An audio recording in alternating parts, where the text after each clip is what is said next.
Come all you poor workers, good news to you I'll tell, how the good old union has come in here to dwell. The largest union talk radio program in the South. This is the Valley Labor Report. My name is Jacob Morrison. If you've got anything to add, you can give us a call, folks. The phone lines are open. That is 844-899-TVLR, 844-899-8857. And I would love to hear from you.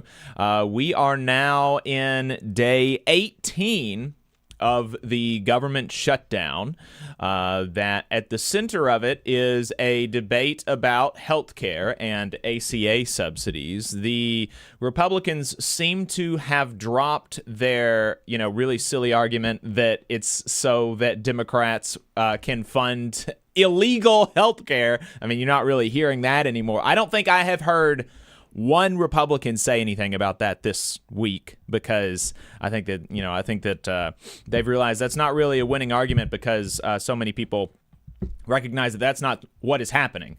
And so at least the debate is getting a little bit more centered on what's really at stake. And what's really at stake is the expiration of subsidies for the ACA marketplace, which are set to expire at the end of this year.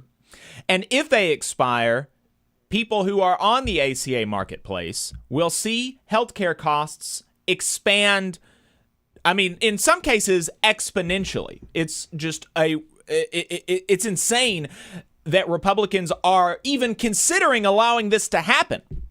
And funny enough, I was actually talking to Dale Jackson last week. I have a weekly spot on his program every Tuesday morning at 6:30. If you want to hear me, you can tune into Dale's show, and I'll be calling in. And I was talking about this, and he was like, oh, yeah, well, something's definitely going to happen. They're definitely going to do something on the ACA subsidies. And now, I have heard reporting, I've read reporting about how there are Republicans who are interested in doing something about the ACA subsidies, because the ACA subsidies particularly benefit workers in states that have not expanded Medicaid, which are primarily or exclusively Republican states, like Alabama. Right? Because if you haven't expanded Medicaid, then you have a higher proportion of people who are lower income or who don't have employer-sponsored health insurance, like in Alabama. And so you've got a whole lot of people in Alabama that benefit from these subsidies, and these subsidies are the only way that they're able to get, affordable health insurance. Somewhat affordable health insurance. And so we're reading reporting that Republicans want to do something about this issue, and the most prominent conservative talk radio host in North Alabama says something will for sure happen on that issue. And so Republicans are allowing this shutdown to go on despite the fact that it seems like everybody wants what the Democrats are asking for. And so the question is why? Why do that? It doesn't make any sense. And every time I've talked about this, I wanted to talk about the Alabama numbers. I'm also going to give the Tennessee numbers because we're on the air in Tennessee as well. And so I want to give these numbers just to remind people what is at stake here, okay? And this is from Alabama Arise, the Alabama numbers. 477,000 Alabamians are enrolled in marketplace coverage as of May 2025, and 98% of those enrollees receive the subsidies. 98%. That means virtually everybody that is on marketplace insurance gets these subsidies. And so virtually everybody on the marketplace insurance will see their health insurance costs increase. The average marketplace premium in Alabama will increase by 93%. That is nearly double the cost for working families on average. That means that 50% of Alabamians will see their health care increase if they're on the marketplace by more than double. 130,000 Alabamians could lose health insurance. This loss of health coverage would cost $1.1 billion in economic activity and 10,000 jobs in 2026. older adults and families with lower incomes would be hardest hit. For example, a 60-year-old Alabama couple making $82,000 would see their annual premiums for a benchmark plan increase from $7,000 a year to more than $27,000 a year. Why does Dale Strong want a 60-year-old Alabama couple to have their health insurance increase to $27,000 a year? Right? Why does Tommy Tuberville think that's okay? Why does Katie Britt think that's okay? And let's look at Tennessee, because the Chattanooga Times Free Press did an interview with basically that exact profile just north of the state border. Chattanooga resident Sherry Roberts, 62, said on Wednesday that if the shutdown of the federal government continues, she worries that her very health could hang in the balance. I see 8 specialists and am looking at upcoming surgeries. I couldn't afford premiums without federal subsidies. You know, I'm not trying to exaggerate, but I might die if I stop going to the doctor. Currently, with subsidies, Roberts is able to pay only $10 a month for her insurance premium. Without subsidies, she said her premium will cost $1,140 a month. Wow. Which she could not possibly afford. I just had no idea, Roberts said about the expiring tax credits. It wasn't until her daughter, Jessica Roberts, told her about the pending expiration of the subsidies that she learned her health insurance could be in jeopardy. I mean, it's just wild. Roberts requires periodic knee injections to walk and is trying to schedule a knee replacement. She also cares for her father, who is in his 90s. Knowing that this is on the line, I mean, it's just hard for me to look into the next year and see any kind of quality of life because I could not get my issues treated. About 200,000 Tennesseans could lose their health insurance if they lose their subsidies, according to KFF, an independent health policy research nonprofit. And so they've got some similar numbers about a general profile of people. For a 60-year-old couple making $82,000 in Hamilton and Bradley counties, premiums will increase 261% from $580 a month to $2,100 a month. I mean, Blue Cross Blue Shield of Tennessee is talking about how it's important to extend these subsidies. I mean, really, really bad stuff. And so you would think everybody agrees this is an issue. It seems like there's an agreement that it's going to be resolved at some point. So even if you're not going to resolve it today, like this, and you know, being in the middle of a shutdown means that hundreds of thousands of federal employees are furloughed. It means that services are degrading. It means that air traffic controllers are having to go into work without a paycheck, right? And so you would think that even if you can't come to the table and say, like, okay, fine, we're going to do this thing that everybody wants to happen, you would at least be negotiating around the clock 24/7. This would occupy basically 100% of your time. And yet, I read yesterday that George Santos received a pardon from Donald Trump. Donald Trump has apparently been spending time and effort figuring out whether or not he wants to pardon George Santos. Instead of trying to resolve this issue. And I do not understand why you would be spending time pardoning George Santos, who, let's remember, defrauded like homeless veterans, right? I mean, this is not a good guy. George Santos, notorious profligate liar and frauder. He also extended a $20 billion bailout to the country of Argentina, where you've got this anarcho-capitalist president who has totally destroyed the economy. That's why, you know, your economies that are in great shape don't need $20 billion bailouts, right? And Ryan Grimm I think maybe we can call him a friend of the show. Maybe not. I don't know. He's been on the program at least once, maybe a couple of times. He is the co-host of Breaking Points on YouTube, a very big YouTube program. Like millions of subscribers, stuff like that. He talked about this bailout and what it's actually about, which it is just so corrupt, like so blatantly corrupt. And this is what our government is focusing on. Instead of making sure that working Americans have health care, instead of making sure that federal workers continue to get a paycheck, instead of making sure that federal services continue to be provided to the American people. Let's play clip 1.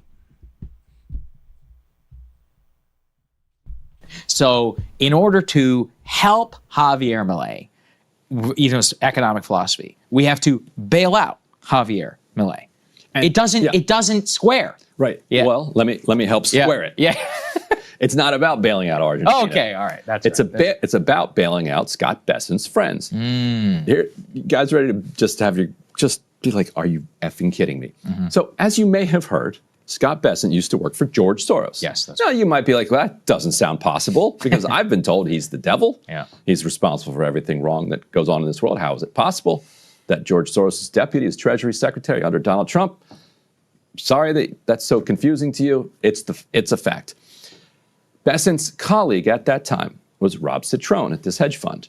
Rob Citron, Bessent, and Soros all went in together on some massive trades together. Citron, we talked about it last week on this recent podcast. He talked about how he made like $1 billion for Soros and Bessent on this yen trade that they pulled off. It's very famous. One of the most famous trades in history. Yeah. And so this guy helped make Bessent fantastically rich on this yen trade that he did within Soros. George Soros, the George Soros. Bessent went long on Milei. He was like, oh, not Bessent, sorry. Well, Bessent too, but yeah, Citron. Citron, who's still a hedge fund guy, Bessent now ex-hedge fund guy, but probably not ex. He bets heavily that Argentina is going to surge because of Milei's genius. That chainsaw is going to yield profits for Citron. Turns out that wasn't happening, so now Citron is staring down massive losses. Luckily for Citron, the guy he helped get rich under Soros is now the Treasury Secretary. Got it. And so Bessent is coming in, giving a whole bunch of money to Argentina to bail out his friend. The fact that Argentina gets a bailout, they're collateral. What would you call it? Not collateral damage. They're collateral victors. The collateral damage are the American farmers because Milei immediately uses this lifeline that the U.S. gives him to cut all their export taxes on soybeans. China comes in, buys up a ton of Argentina's soybeans instead of buying American soybeans. Americans can't sell their soybeans because Donald Trump is in a trade war with our biggest soybean buyer, China. So yeah, that's actually how it squares. Because if you're like, wow, I didn't know Trump was so passionate about the virtues of libertarianism in Argentina. It's like, no, he's not. This is about enriching his cabal of buddies. So there you go. Making sure that that American investors make their money back in Argentina. Priority of the Trump administration, $20 billion. And, he talked about how that $20 billion has allowed the Argentinian government to eliminate the export taxes on its soybeans, which then China came back and is buying a bunch of Argentinian soybeans, which is allowing China to undercut American soybean farmers. And, it's just China was one of the biggest purchasers of soybeans from America for a long time. And so now they're able to purchase Argentinian soybeans instead of American soybeans in no small part because of this $20 billion bailout that Trump got. So, it's a very strange set of priorities from the Trump administration, I think. 844-899-TVLR if you disagree with that. 844-899-8857. 844-899-TVLR, 844-899-8857. So, I don't know. It's difficult to, I don't know. It's difficult to understand what's going on there. Yeah, I don't know if you heard, but the president did say that this was really meant also to help his political ally and not to help Argentina. I mean, he was very clear about that he was hoping the Milei administration would benefit from this, but not necessarily the people of Argentina. That's not what it's about. If they vote a different way and vote out Milei, he will not be generous, he says. So, yeah, just putting that out there. Yeah. Well, we've got our profile segment lined up now. Every Saturday morning at about 9:45, we like to talk to a union member just about union stuff. What's going on in their local? A little bit about their story. This morning we have Lew Drass, a member of the National Association of Letter Carriers, NALC, Branch 462, right here in Huntsville, Alabama. He is a former national vice president of the NALC. Lew, welcome to the program. Thanks for taking the time. Hey, thanks for having me. How y'all doing? I'm doing great, brother. Really appreciate you joining us this morning. One of the things that we like to ask people is what made them want to decide to be involved in your union, right? I mean, so few people are even have the ability to be a member of a union, but then the people that do have that ability, they're in a union workplace, they're just dues payers and they don't really participate that much in their union. And so, it's always interesting to try to figure out what made you interested in participating in the union in, a more robust way than just being a dues payer? I'd have to say it's a matter of need, I think. And when I first started, I worked as a letter carrier up in Maryland, and I was a shop steward, and I transferred to Huntsville, Alabama in 1989. And to be honest with you, I planned on dropping having to represent letter carriers. I was just going to go to work, be a good member, pay my dues, go to the union meeting. That was going to be it. That was my mindset. However, when I got here, I seen a need. I thought the letter carriers here could be represented better than they were getting. And so I ran for branch president, and I served in that capacity for about 10 years for Rocket City Branch 462 in Huntsville, Alabama.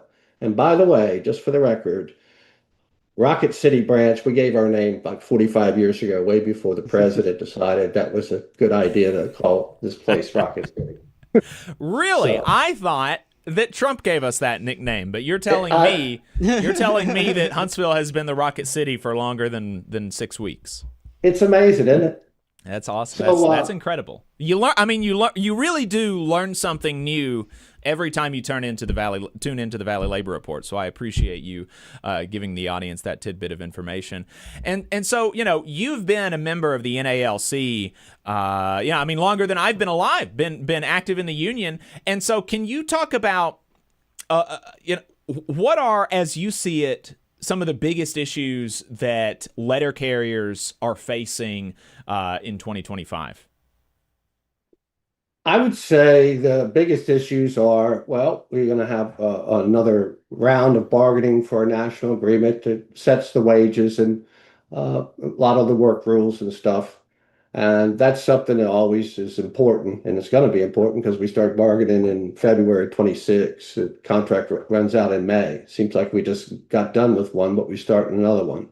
But the other half that letter carriers in our union and have to look at all the time is the legislation side of it.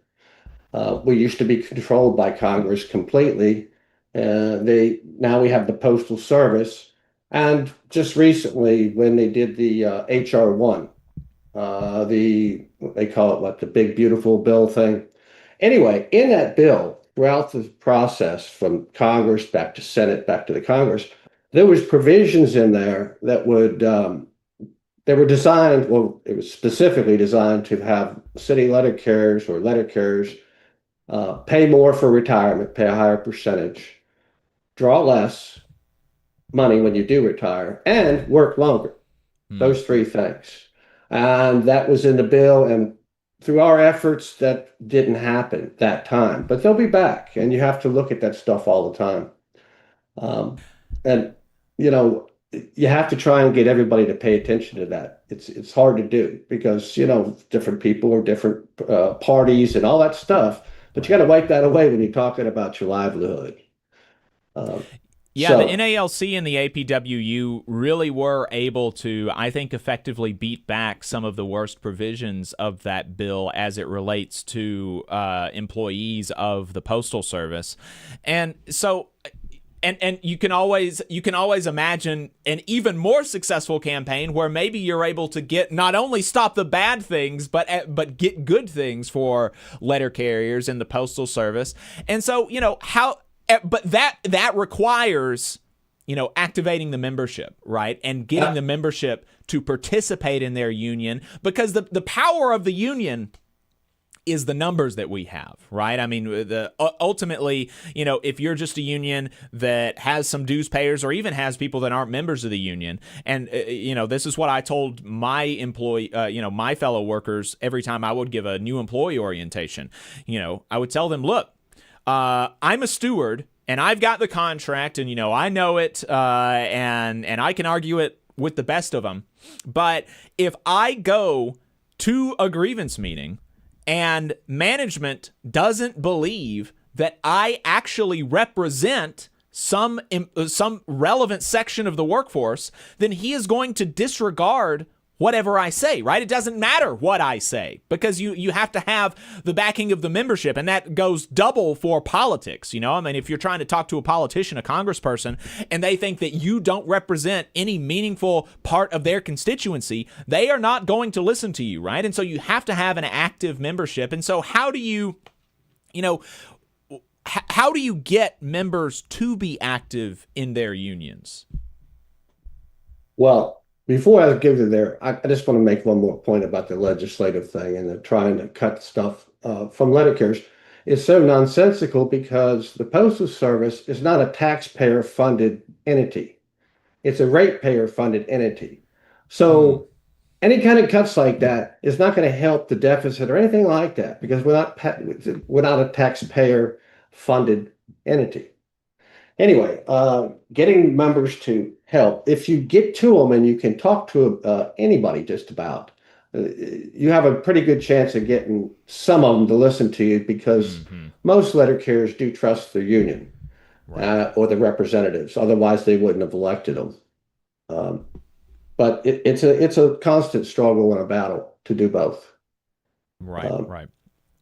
Well, and so, can you talk about, I'm sure, over the years that you've been involved in the union, you've got a bunch of really good stories. Can you give us an example from your career that you feel like illustrates the value of, the value of the union, the value of participation and activity within your union, and how letter carriers can kind of apply lessons from that story to today?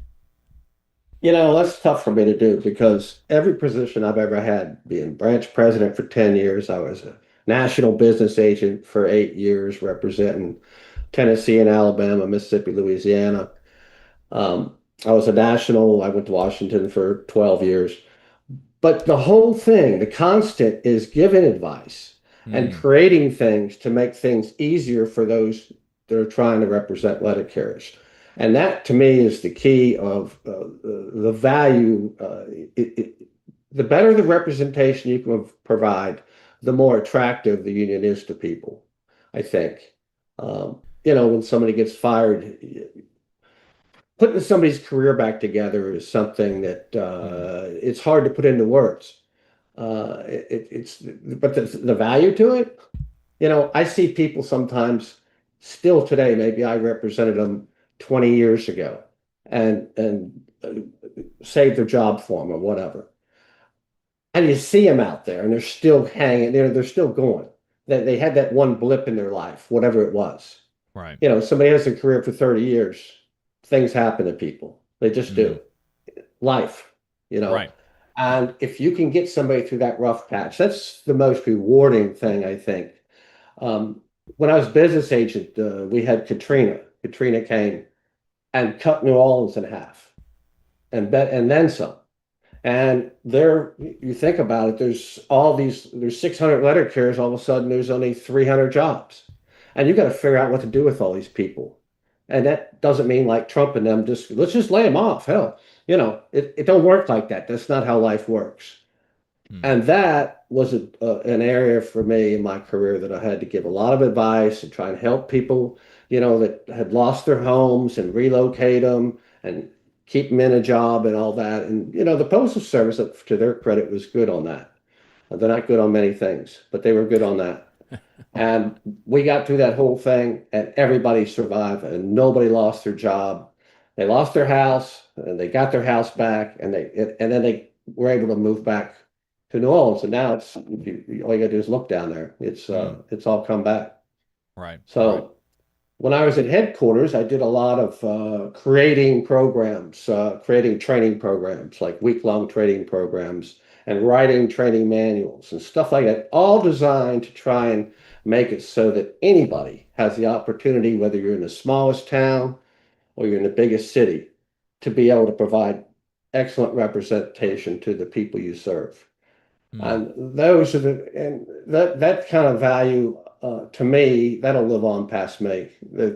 All that stuff's there, and it's very rewarding for me to see that people still using it. I mean, it's there. It's not, people don't even remember how it got there.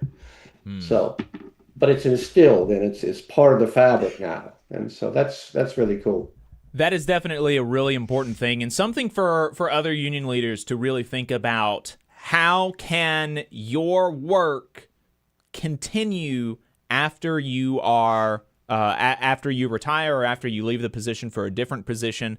Because you don't want to leave your successor in a place where they're not able to perform as effectively as they could, right? And so I tried to do very similar things where I was a steward, and I created new employee orientation PowerPoints, I created flyers, I created stuff like that, and pass it on to the people who took over after me, so that that way they could kind of continue doing the stuff that I was doing as steward. And so making resources that can live beyond one person's tenure as a steward or a business agent, I think it's definitely some really good advice for union leaders.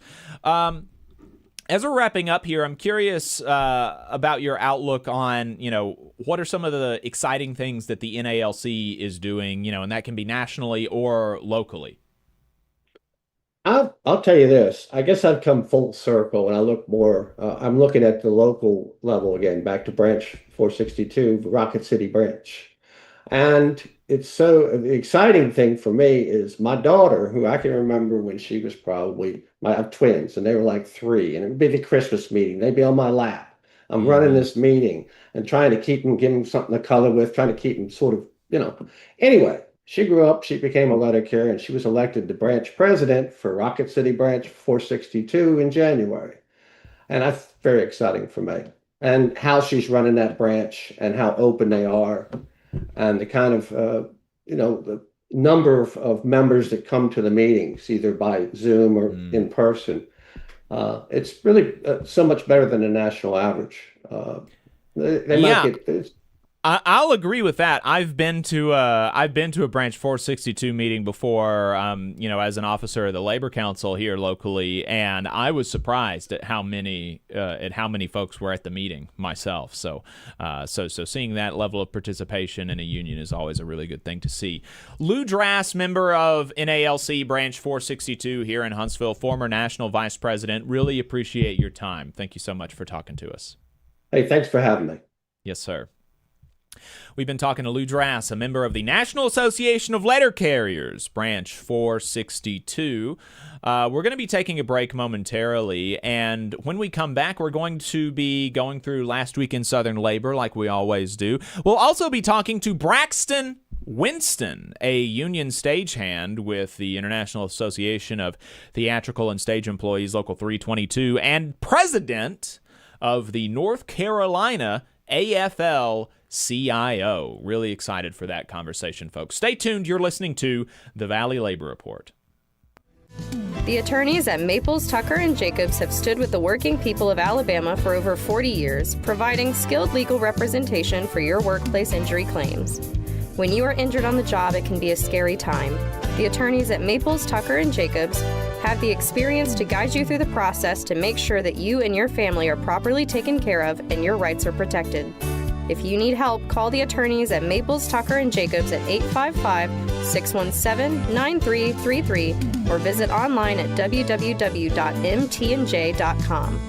No representation is made that the quality of legal services provided is greater than the quality of legal services provided by other law firms. Support for the Valley Labor Report comes from the International Federation of Professional and Technical Engineers Union. Learn more by visiting www.ifpte.org. Are you looking for a better future, a career that can have you set for life, and to be a part of something that's bigger than yourself? If you are, then consider a skilled trades apprenticeship with the International Union of Painters and Allied Trades. The work of IUPAT is all around us, from the industrial painters who work on the bridges to drywall finishers, floor coverers, the glazers who install the glass in our skylines, and so much more.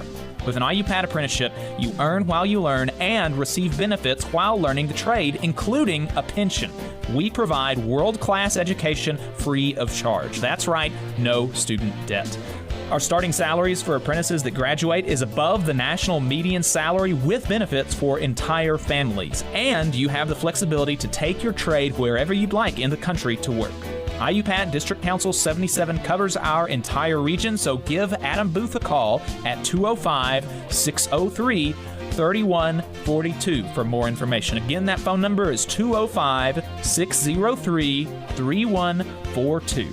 Come build a better future with us today and join IUPAT. We're the nurses, firefighters, and claims representatives that help keep our government services running. We respond to natural disasters. We care for our nation's veterans, and we investigate discrimination in the workplace. We are federal and D.C. government workers, and we are proud to serve the American people. Working in more than 70 agencies across the government, we know we can fulfill our mission because our union has our back. Learn more at afge.org. Paid for by the American Federation of Government Employees, AFL-CIO. Since 1889, the National Association of Letter Carriers has protected the rights of city carriers as they deliver the mail and offer support for their community. The Alabama State Association of Letter Carriers makes their legislative voices heard when it comes to issues involving the U.S. Postal Service and the working members of the union. The National Association of Letter Carriers has been longtime supporters of the Muscular Dystrophy Association and the Stamp Out Hunger Food Drive. This message is sponsored by the Alabama Association of Letter Carriers. To learn more, visit NALC.org.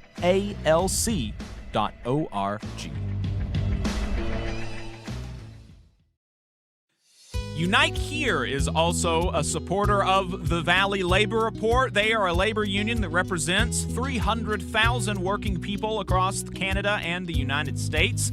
Their members work in the hotel, gaming, food service, manufacturing, textile, distribution, laundry, transportation, and airport industries. You can learn more about Unite Here at unitehere.org. Come all you poor workers, good news to you I'll tell, how the good old union has come in here to dwell. A battle in the heart of Alabama caught our attention. Coal miners in one community, they've been on strike now for months. Working as long as 12 hours a day, 7 days a week, in some of the most dangerous conditions. I really think that the labor movement is the single greatest force for democracy in the history of the United States. The story of Alabama is a story of not just resilience, but of militancy. I say no contract, you say no coal. No contract, no contract. If we ain't all free, ain't none of us free. You're listening to Alabama's only union talk radio show, The Valley Labor Report, with Adam Keller and Jacob Morrison.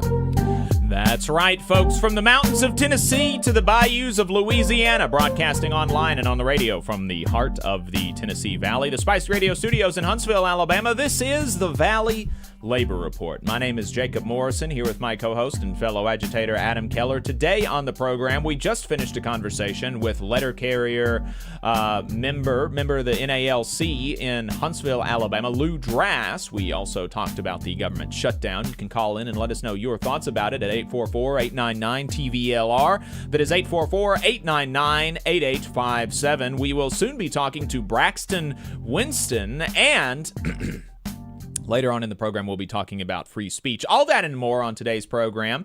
Like I said, if you want to be part of the show, we've got a phone number. The line is open. You can call 844-899-TVLR. That is 844-899-8857. You can also leave a voicemail throughout the week, and we might respond to it on the next program. If you haven't gotten enough of us by the time that we wrap up here on the radio, or if you just want to see what we're up to throughout the week, you can find us anywhere you find anything online, in particular at our website, tvlr.fm. But we are also on YouTube, Facebook, and wherever you get your podcasts, all at the Valley Labor Report. Just a reminder, your support helps us stay on the air. Our largest single source of funding comes directly from our listeners, so if you want to become a sustaining member of the program or make a one-time donation, you can go to tvlr.fm/donate or patreon.com/The Valley Labor Report. And we've got a bunch of cool merch for sale at tvlr.fm/store. And finally, if you're a member of a union, then think about getting your local to sponsor the show. You can reach out to us for more details on that at tvlr.fm/contact. There you all. Let me add a disclaimer that any viewpoints or opinions expressed in this program belong solely to their author and do not necessarily represent any organization or sponsor. We want to welcome all of our listeners, whether you're on YouTube, Facebook, WVNN, WZZA, WHIV, WGOW, Means TV, or through your favorite podcast app. And we are proud to be part of the Labor Radio Podcast Network and encourage our listeners to check that out. As most of you know, we are not media professionals, just a few diehard unionists who want to amplify the voices of the working class in the American South. We're hoping this project can make a difference on that front, and we can't do it without you. So we want to thank everyone for tuning in, whether you're a loyal fan or first-time listener. We appreciate you spending some time with us today. And with that out of the way, let's go ahead and jump right into last week in Southern labor. Here is what workers in the U.S. South and the American colonies were up to from October 10th to the 17th. In union elections, the National Labor Relations Board continues to be shut down, but workers can still be voluntarily recognized by their employers. 50 workers for the Aviation Management and Analytic Consultants, AVMAC, at the Marine Corps Air Station in Beaufort, South Carolina, were able to secure just that by organizing with the International Association of Machinists. The workers are aircraft mechanics providing maintenance and technical support on F-18 aircraft for the U.S. Marine Corps, and the union says they organized to have a stronger voice on the job and to improve their working conditions. In grievances, unfair labor practices, and court cases, the American Federation of Government Employees, AFGE, has filed a lawsuit over the partisan out-of-office emails that the administration has inserted into automatic replies of furloughed workers, making it appear as if the workers whose name is on the email were saying the message. AFGE says this violates the free speech rights of the workers. AFGE has scored an initial victory in their lawsuit against the Trump administration during the shutdown, with a federal judge ruling that the administration cannot take any action to RIF members of AFGE while the case plays out. We'll see if that decision is overturned on appeal. AT&T workers in Miami, Florida, unionized with the Communication Workers of America, CWA, Local 3122, are demanding that the company fix its broken elevators.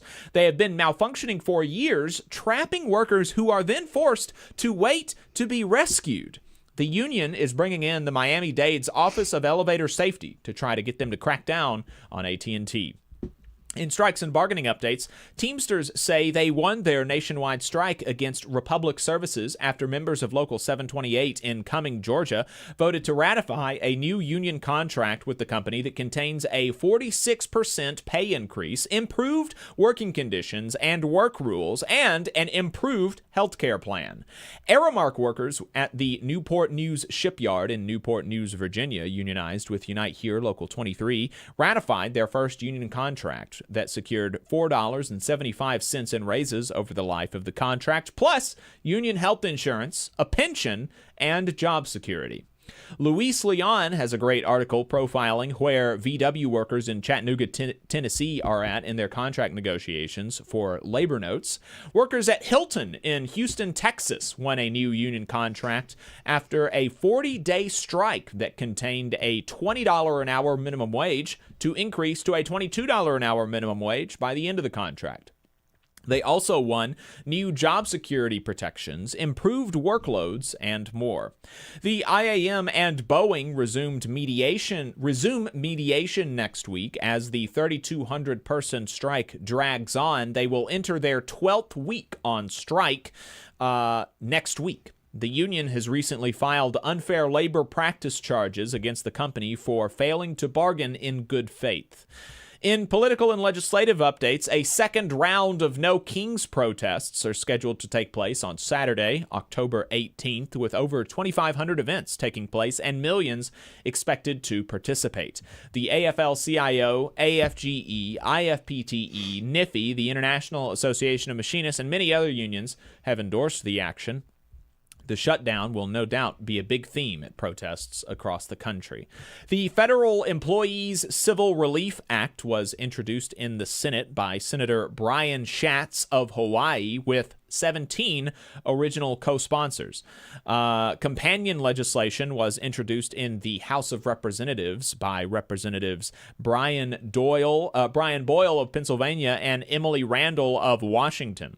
The legislation would protect federal workers, federal contractor employees, and their families from foreclosures, evictions, and loan defaults during a government shutdown. AFGE has endorsed the legislation. Coal miners gathered in D.C. last week to protest the Trump administration's Labor Department as it refuses to defend and postpones the enforcement of a new rule aimed at decreasing the rising rates of black lung among the country's miners. One 80-year-old woman quoted in the New York Times about the event, whose husband recently died of black lung, said that she feels like coal miners are now just being cast aside to die. United Video Game Workers, CWA, is opposing Saudi Arabia's attempt to purchase EA Sports. They say that, if allowed to happen, this will further concentrate power and wealth into the hands of a few gatekeepers while doing nothing to address the concerns of players and workers. They are calling on regulators and elected officials to scrutinize this deal and ensure that any path forward protects jobs, preserves creative freedom, and keeps decision-making accountable to the workers who make EA successful. The AFL-CIO has released a policy paper on the principles necessary to protect workers in the face of artificial intelligence. Broadly, they are calling for strengthening labor rights and broadening opportunities for collective bargaining to ensure that workers have a voice in how it is implemented. They call for advancing guardrails against harmful uses of AI in the workplace, supporting and promoting copyright and intellectual property protections, developing a worker-centered workforce development and training system, institutionalizing worker voices within artificial intelligence research and development, requiring transparency and accountability in artificial intelligence applications, modeling best practices for AI use with government procurement, and protecting workers' civil rights and upholding democratic integrity. In internal union affairs, the Association for Union Democracy is holding a workshop on the rights of union members, specifically their rights to freedom of speech within their unions and how it's protected. The International Brotherhood of Electrical Workers, IBEW, has a really cool profile up on their website of a young woman organizer out of their North Carolina local. The Professional Educators of North Carolina, a teachers union in the state that had been independent for some time, signed an affiliation agreement with the American Federation of Teachers and will now be called the American Federation of Professional Educators of North Carolina. The American Postal Workers Union, APWU, has elected a new slate of national officers, with Jonathan Smith from New York now leading the union as president. The previous president, Mark Dimmenstein, did not run for re-election. If we missed anything, you can let us know at tvlr.fm/contact, and we'll try to include it in next week's roundup. And also, as always, we are not able to get to everything in the radio segment, so if you want the full, exhaustive Last Week in Southern Labor, then you'll want to subscribe to our newsletter at tvlr.fm. We have our next guest on the line. Braxton Winston is a union stagehand with the International Alliance of Theatrical Stage Employees, IATSE Local 322. He is also president of the North Carolina AFL-CIO, the state's largest labor federation. Braxton, welcome to the Valley Labor Report. I appreciate you taking the time to talk to us. Thanks for having me, Jacob. And I mean, you did a great job rattling off all those letters and all those facts. It's a great job, man. Well, I must admit that just before the break, I did accidentally call it the International Association of Theatrical Stage Employees, and my co-host, who is a member of IATSE here in Huntsville, corrected me. So that's right. I know that it's the International Alliance, but sometimes I slip up because there's a lot of letters, man. Yes, a lot of letters. I also have to give a shout out to Local 491, which is the film and television local out of Wilmington, North Carolina, which I'm also a member of, as well as IBEW, Local 379. I'm part of our broadcasting unit there. So I've been working in show business for a long time all over North Carolina. That's incredible. Every now and then you will see somebody who's a dual carder, a member of two unions. My co-host, Adam, is a member of IATSE 900 and CWA 3908, where he works at Alabama Horizon. They're unionized with the CWA. But you do not often meet people who are members of three unions, so that's pretty incredible. Brother, I really appreciate you taking the time to talk to us. You lead a very large labor federation in North Carolina. Represent how many? 100,000 workers? Is that right? Give or take. Something like that. So we appreciate your time. I know you're very busy. Can you talk to us about what does it look like to successfully lead a labor federation? Let's just start there. Luckily, I can speak about successfully leading a labor federation because I grabbed the baton from a very consequential leader in Mary B. McMillan, who was the first woman to lead our federation. And she spent 20 years between this secretary treasurer position as well as the president position. And, you know, what she was able to do was not only get people to understand that we have amazing work going on here in North Carolina, and that it is worth investing in. But she brought attention to the entire American South, right? To make it clear to our movement that if you don't help workers in the American South, you are leaving behind all workers in America. So what she was able to do was strengthen our federation here in North Carolina, continue to grow it, but also make sure that we are moving as a region, because again, collective action is at the root of this movement, and that collective action cannot know borders. So I think that is what a successful president of a state federation looks like, and that has a name, and that's Mary B. McMillan. Yeah, you're absolutely right. I don't live in North Carolina, so I'm sure I don't know as much about McMillan as you do, but I've always heard good things. I have never heard anything bad about Mary B. And, that's not something that you can say about very many people. You know, almost everybody has a detractor, and you usually hear about it. People like to talk smack, and so I have not heard anything about Mary B. And so that speaks greatly to her ability to lead a federation and to unify the labor movement, which is not always an easy thing. There are a lot of different unions and different types of folks in unions across a state, and so to be able to bring all of those folks together, that's a skill. And so you are now leading the state's labor federation after a period of like political activity. You are a city councilor in Charlotte. And you are also the mayor pro tem in Charlotte for some period of time. You were the Democrats' nominee for labor commissioner in North Carolina. And so what made you want to seek this role instead of maybe running again for city council or seeking some other political role or even doing something else entirely? What made you want to lead the state's largest labor federation?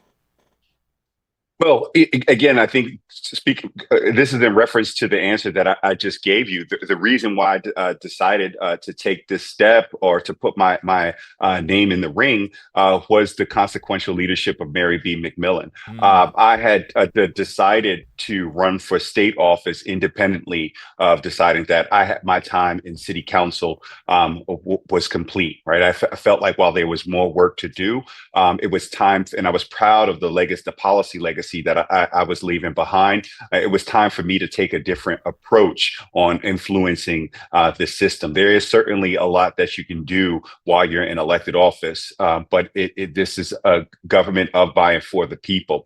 So I was looking at a different angles to take. At that same time, the incumbent commissioner of labor was stepping down, so it made a lot of sense to put my name in the hat for that. Ultimately, last November, we were not successful at the ballot box. I received about 47.5% of the electorate's votes, but it was not enough to get me over that 50% threshold, of course. So I started to look at how I was able to, again, influence my community. And I learned a lot while I was in office and on the campaign trail. That civic participation is integral, right? That, again, something that is at the heart of this movement, tying worker power to political power to get things done for our affiliates, but for all workers around North Carolina. So I was putting my plans to do some consulting around public policy and starting a nonprofit geared at increasing civic participation, civic literacy, and civic education around my region and state. A couple months after November of last year, Mary B started making phone calls around, and I was one of those phone calls. She decided that she was not going to run for re-election, which caught us all by surprise. In the fact that she only spent 8 years in the presidency, 12 years as secretary treasurer, and people in these positions you often stay for a long time, and she could have been in this position for a lot longer. I do believe, but she decided, sort of like I decided when I decided not to run for city council, that her time in this portion of leadership was done, and it was important to pass the baton or pass the torch, whatever metaphor that you want to use, to the next generation. And she called me and she suggested that I consider putting my hat in the ring, that I had the types of qualities that it took to lead this movement, that I understood the connection between public policy as well as the qualities of being from the shop floor. And that was something that she thought the movement needed at this point in time. So, I was very lucky at our convention this past September.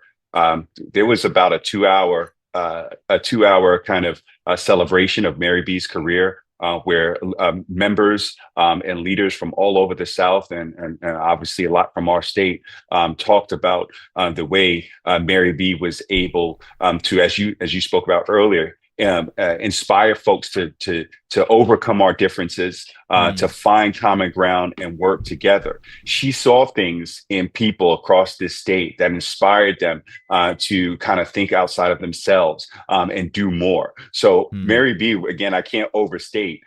She saw something in me that honestly I probably would not have considered. Like I said, I was looking at a different road to hoe after the election, and she saw something in me. And as I kind of stepped back and looked at the bigger picture, looked at what was going on in my life, and looked at the type of influence and the type of work that I was doing. Workers and worker rights has been my calling card across the entirety of my political career. And the reason why I ran for office in the first place was because of the lessons I learned and the relationships I built working in the labor movement here in Charlotte and North Carolina in the years before that. So, you know, that transitioning of leadership is something that is so important in a movement. And I was grateful to be in this place at the time where Mary B was leading and deciding to move on from that leadership. Yeah, well, that's incredible, and I am really glad that you recognized the value of the labor movement and like what could be done by having the right person at the head of the labor movement, being the right representative of the labor movement. I find that people, that a lot of people in politics and you know, Democrats included, you know, Republicans hate us, right? Republicans hate unions, and Democrats just kind of see unions a lot of times as, you know, one of many constituency groups rather than, you know, a group that really represents working people in a way that almost no other group can hold a claim to, and that has the capability, the potential to really be a driving force for broader social change to improve our communities and our states and our countries. And so it's good to see. I'm really glad that you kind of came to that conclusion. That's the same conclusion that I came to, you know, 7 or 8 years ago when I decided to spend most of my time in the labor movement rather than doing something else. And so I'm interested in specifically, you know, what are some of your goals as Labor Federation president? You know, I'm not sure how long your terms are in North Carolina, if it's 2 or 3 or 4 years. But at the end of your term, you know, what are you looking for to be able to look back and say, you know, I feel like I've succeeded over the last 2 or 3 or 4 years, and I've done what I set out to do, and I'll, you know, maybe run again and then try to build on that, or, you know, I would assume that's what you would do, but you know, you might do something else. But what looks like a successful first term for you? Well, one thing I think I would correct an adjective that you use. I don't know if folks hate the labor movement as much as power is intimidated or fear the labor movement, because I think history shows that when working people organize together, and when we are able to move in unison, right, we bring to the table a diverse set of things that we hold dear. Like we mentioned earlier, we have differing opinions on certain things, but when we move together in unison as a union, right, then we intimidate the power structures, regardless of their Republican or Democratic led, or if they're led by a regional power or a corporate power. So, you know, I think what I used to tell people on the campaign trail, and it continues to resonate, obviously, in this situation. There is nothing more patriotic or American than the idea of a union and our labor movement. It says it right there in the preamble of the Constitution, right? We, the people, in order to form a more perfect union, right, do present this Constitution. The Constitution is this collective bargaining, is a collectively bargained contract that doesn't solve all the issues, right? But it protects everybody's rights when we come into conflict, and we sit across the table to try to adjudicate that conflict. That idea is something that toppled empires and kingdoms, and it was a revolutionary and radical idea, over 250 years ago. And it's something that we still, a lot of people struggle with accepting, right? That we as a people are commanded here to work together in collective action to take on, to implement our agenda. And that really is what my goals over this 4-year term is to how do we further consolidate our movement around these ideas of collective action to support each other across this great state of North Carolina, to build upon the wins that we have had over the years, to understand what our hurdles are, to engage our membership, which are our affiliates, as well as our community partners, to really grow this labor movement. Ultimate success for me at the end of our 4 years is if this movement is able to be pushing an agenda, right, and not simply reacting to the things that aim to harm and weaken our movement, day after day, week after week, month after month. And again, that means continuing the strong leadership that I'm succeeding here in Mary B, in terms of keeping that our federation at the table and at work to grow that collective action. Today we're speaking here.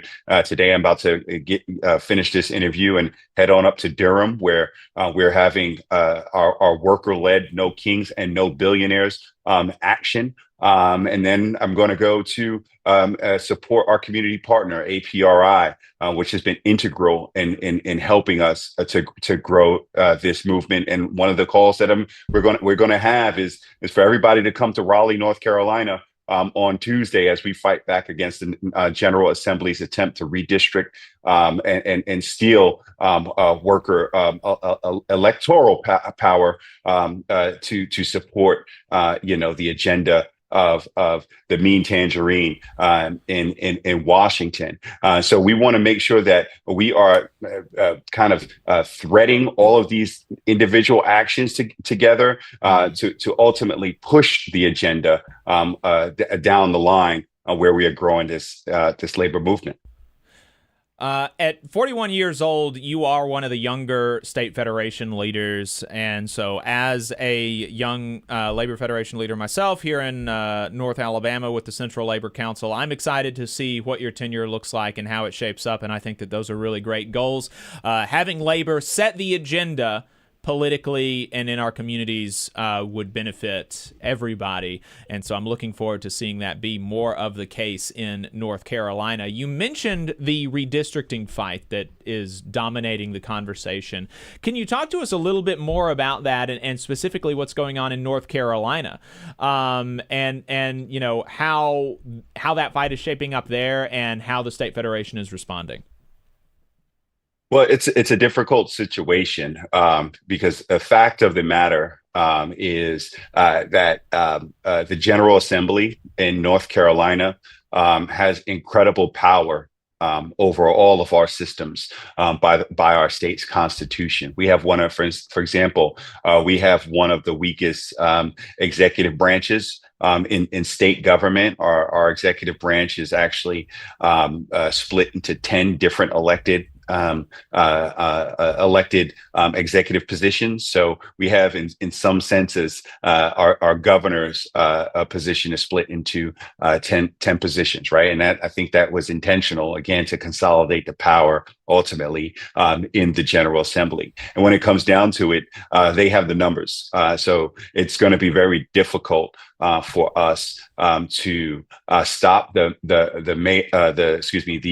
President Pro Tem of the Senate, Phil Berger, who is basically what he's doing is doing this redistricting fight to buy the endorsement of Donald Trump in his upcoming Senate race. See, he is facing a primary from his county's sheriff who is frankly more popular than him in his home county. What we have come to understand here in North Carolina, that our General Assembly members, where a lot of that power is consolidated, those district representatives are not necessarily popular to their Republican constituents statewide. So every once in a while, you'll find situations like this, where a GOP leadership in the General Assembly starts to come under fire in their own house. So they find ways to use the different levers of power that they have to protect themselves and sell out their constituencies. So that's what this whole redistricting effort really is. Here in North Carolina, is Phil Berger's attempt to use his power to try to get an endorsement. And we're going to raise hell. We're going to do everything that we can do to make it uncomfortable for the General Assembly. So we're calling everybody to come to Raleigh, the State House, on Tuesday, October 21st. We believe that's the first day that they're going to start the proceedings, and it will probably be a two-day effort. They have to do it over 2 days by law, but we're gonna make it uncomfortable for them. And regardless of the outcome, we are going to again push our agenda to get good people, friends of labor, elected all across this state, and so we can get the political power in the future to prevent things like this from happening. And while I have you on the line, I would be remiss if I didn't ask about the shutdown. We are now in the 18th day. Obviously, this is having an increasing impact every day on workers in North Carolina, across the South, and across the country. What is the North Carolina AFL-CIO's position on the shutdown, and how are you communicating that with your elected representatives in the House of Representatives and the Senate? Well, again, kind of talking about what you mentioned earlier, the labor movement mirrors politically the communities that they can't come from. So, my membership are Republicans, Democrats, unaffiliated, and everything in the middle there. So when the shutdown happened, I went to my membership to ask them, okay, what is the best way we can support you in this? And what message can I amplify when I'm on platforms like this? And their message was clear. Federal workers are tired of being in the bullseye of and treated as political pawns by this Trump White House. They are suffering from PTSD from months of rifts and layoffs and seeing their collective bargaining rights stripped away because of the Trump administration's political gamesmanship. So their message was clear to me, to tell the Democrats in Congress to stand firm, to don't give in to the Trump White House, to tell them to get into a room, do their job, put working people first, fund the government, and fix this healthcare crisis. So that is the message that we are saying loud and clear, and we're making sure we're in constant communication with our AFGE locals and our NNU locals that are the predominantly representing federal workers or federally adjacent workers here in North Carolina. A lot of people here in North Carolina have still been at work. But this week is when they're hitting those less than full paychecks or those zero paychecks. So we're figuring out ways that we can mobilize to support those folks, like our TSA agents, our air traffic controllers, our EPA workers who keep our air safe, who keep our waters safe, keep our food safe.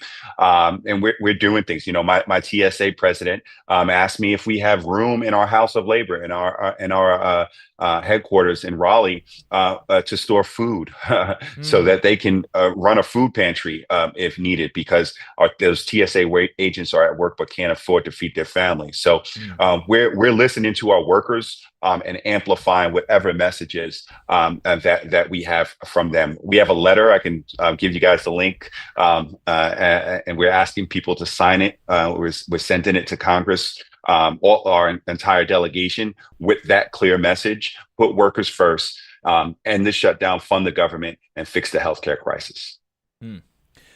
We've been talking to Braxton Winston, president of the North Carolina AFL-CIO, a member of IATSE Local 322, and 2 other unions.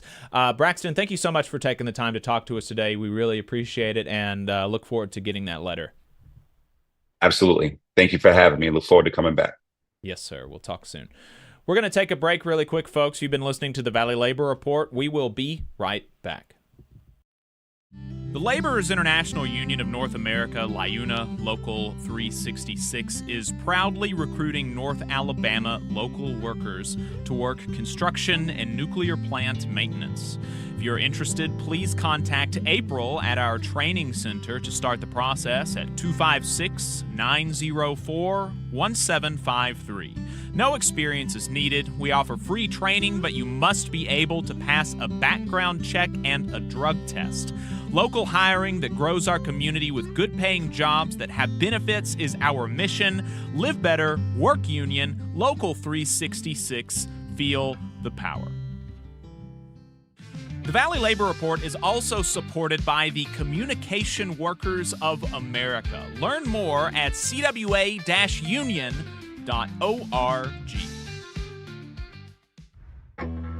Support for this program is provided by the International Association for Machinists and Aerospace Workers, Local Lodge 44 in Decatur, Alabama. Learn more at iamaw44.org.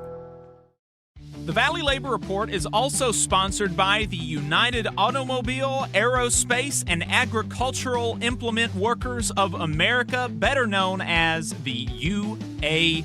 They are one of the largest and most diverse unions in North America, with members in virtually every sector of the economy. UAW-represented workplaces range from multinational corporations, small manufacturers, and state and local governments, to colleges and universities, hospitals, and private nonprofit organizations. The UAW has more than 400,000 active members and more than 580,000 retired members in the United States, Canada, and Puerto Rico. You can learn more about the UAW and join at uaw.org. The Valley Labor Report is also sponsored by Labor Notes. Labor Notes is a media and organizing project that has been the voice of union activists who want to put the movement back in the labor movement since 1979. You can learn more about Labor Notes at labornotes.org. The attorneys at Maples, Tucker, and Jacobs have stood with the working people of Alabama for over 40 years, providing skilled legal representation for your workplace injury claims. When you are injured on the job, it can be a scary time. The attorneys at Maples, Tucker, and Jacobs have the experience to guide you through the process to make sure that you and your family are properly taken care of and your rights are protected. If you need help, call the attorneys at Maples, Tucker, and Jacobs at 855-617-9333 or visit online at www.mtnj.com. No representation is made that the quality of legal services provided is greater than the quality of legal services provided by other law firms. Support for this program also comes from the Mid-South Council of Retail, Wholesale, and Department Store Union. Learn more at rwdsu.info. Union leaders, do you want a powerful website and mobile app built just for your members? The Union Active system, created by Unions America, makes it easy to share news and documents, send alerts, and keep your members engaged anytime, anywhere. Trusted by thousands of unions, Union Active streamlines communication so you can focus on what matters most, your members. With real-time updates, secure messaging, and custom features built for unions, you'll keep your members informed and engaged 24/7. Get Union Active today. Visit unionactive.com to learn more. Union Active, the ultimate website and communication system for unions.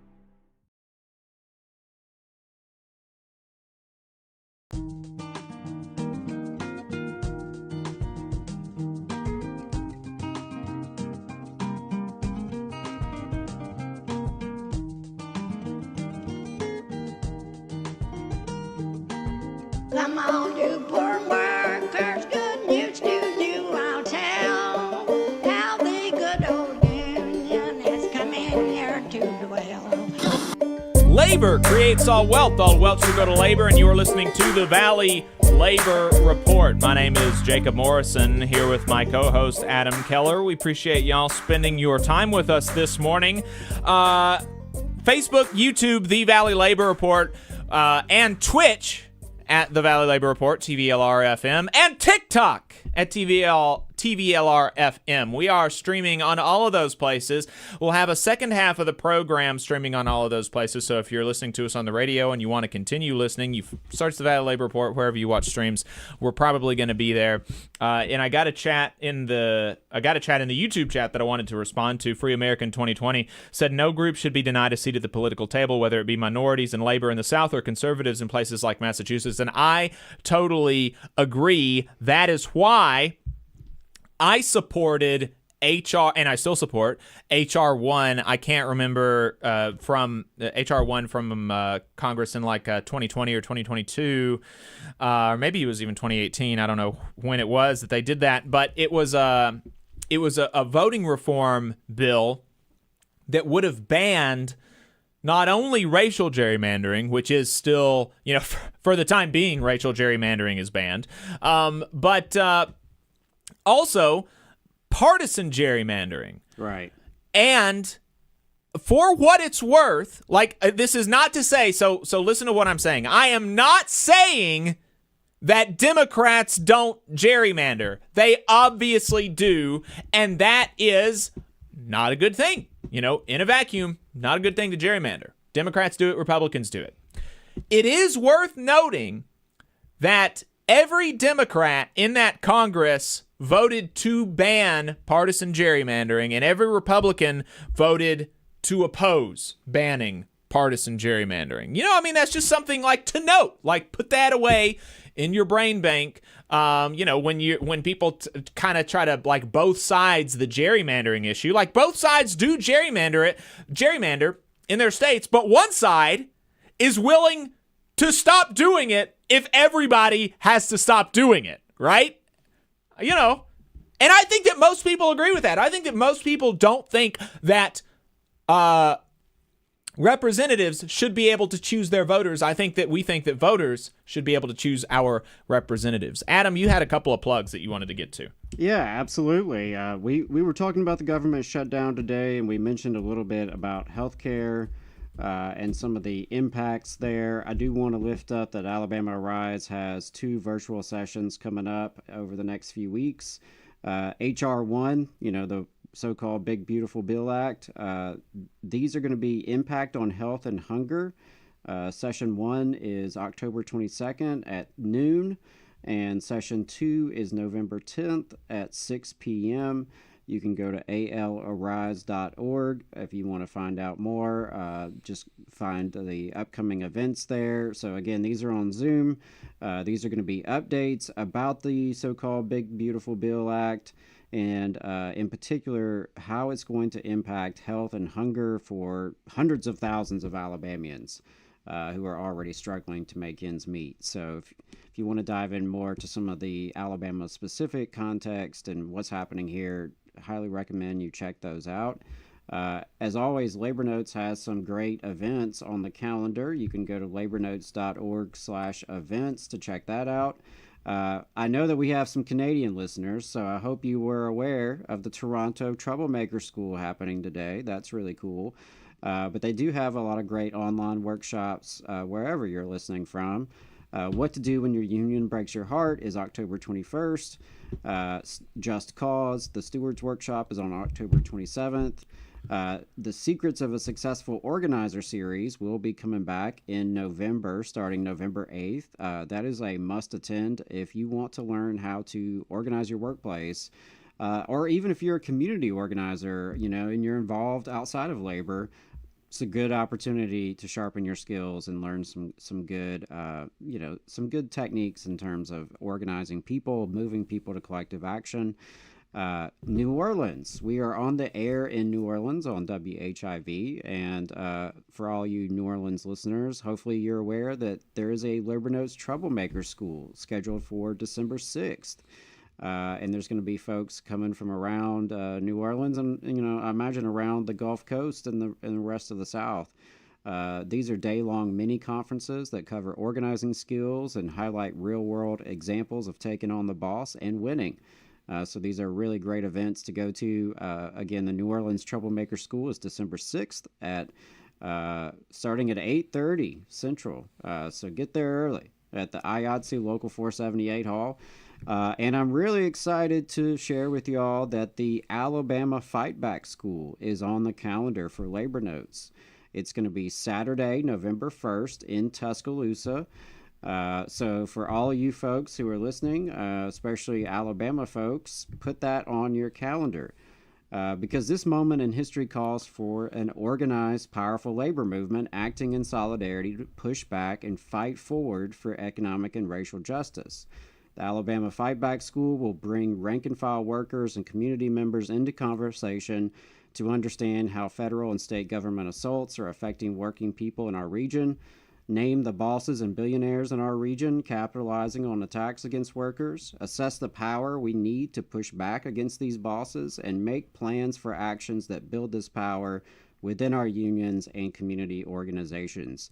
So again, that is Saturday, November 1st, starting at 1 p.m. Central. It will be lasting until 5 p.m. Central. There will be a happy hour afterwards at Druid City Brewing. For everyone who RSVPs on labornotes.org/events, you will be getting a little pre-survey in advance of the event. Let us know if you're coming to the happy hour.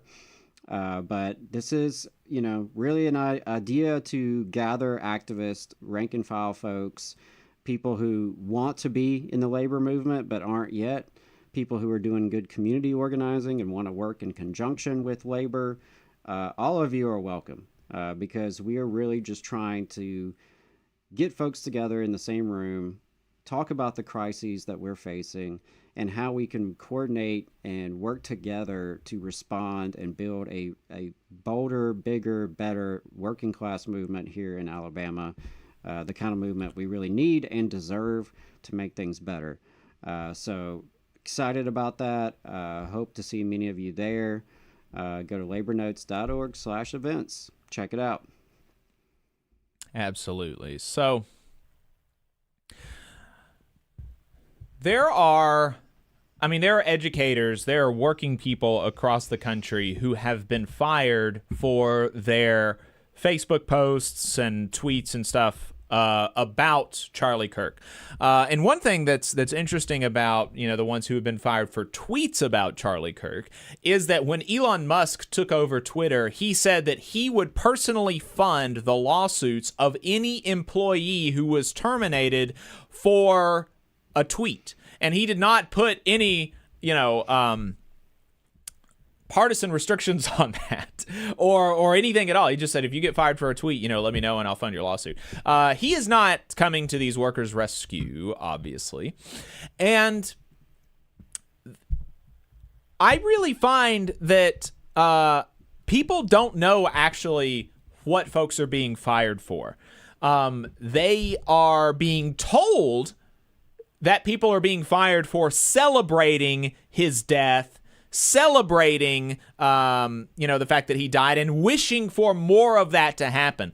But in actuality, if you actually go and look at what people are saying, most of the time, it is people just disagreeing with Charlie Kirk, saying, I don't like Charlie Kirk. And in some cases doing it in ways that are flippant and maybe not as respectful as potentially you should be, but importantly, not celebrating and not wishing it to happen on other people. And I think that, yes, in the United States of America, if we want to actually have a culture of free speech, then you should be able to say offensive things and things that make people uncomfortable. And it's funny that this is happening. It's funny that this is happening and being supported by people at the same time that there was a group chat of quote-unquote young Republicans, I mean, people as old as 40 and people who were old enough to have been a state senator and then not run for re-election. And so former state senators in this group chat talking about how much, they think that black people are monkeys. And, talking about putting people in gas chambers, really, really anti-Semitic, racist sort of stuff.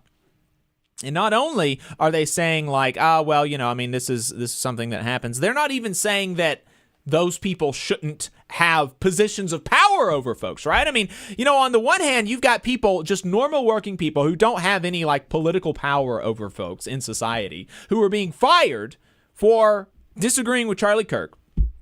And then at the other end, you've got Republicans who are Nazi posting, who the vice president of the United States thinks should still be able to occupy positions of political power in our society. It's a pretty stark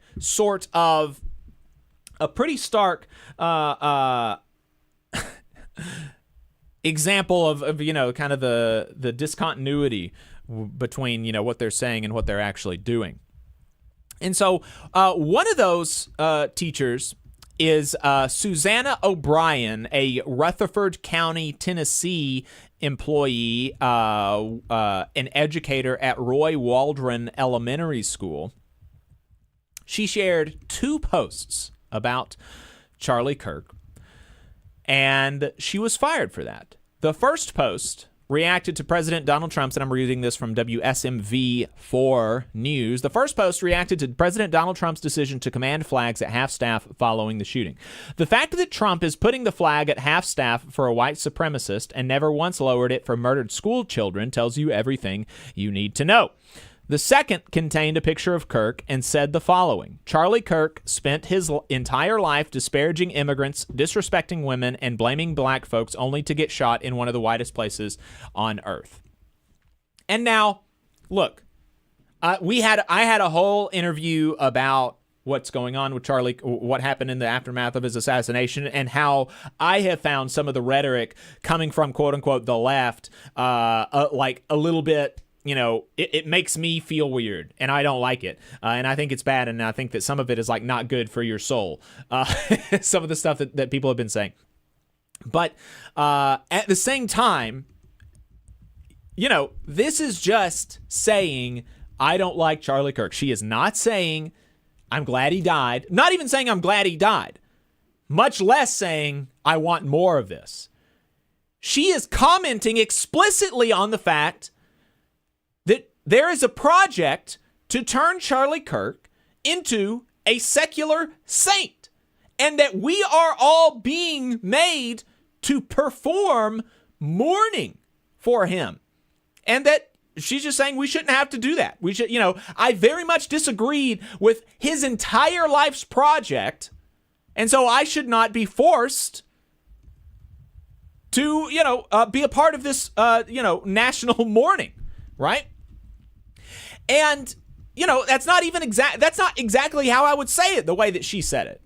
But she should have a right to do this. And this comes after a 25-year career as an educator. She received several performance reviews and appraisals and has never, ever received less than a satisfactory rating after 25 years, right? So even if you think, okay, well, look, that was inappropriate and maybe conservative parents would feel a certain type of way about what's being said, which, look, I understand that. I understand that if you're a conservative parent of a child in her classroom, that might make you uncomfortable and it would hurt your feelings, okay? And so maybe there's a place to have a conversation with her about that, right? But you cannot rightfully go immediately from 25-year career as an educator with never less than a satisfactory rating to she hurt some people's feelings and I'm going to fire her immediately. That is insane. Absolutely nuts.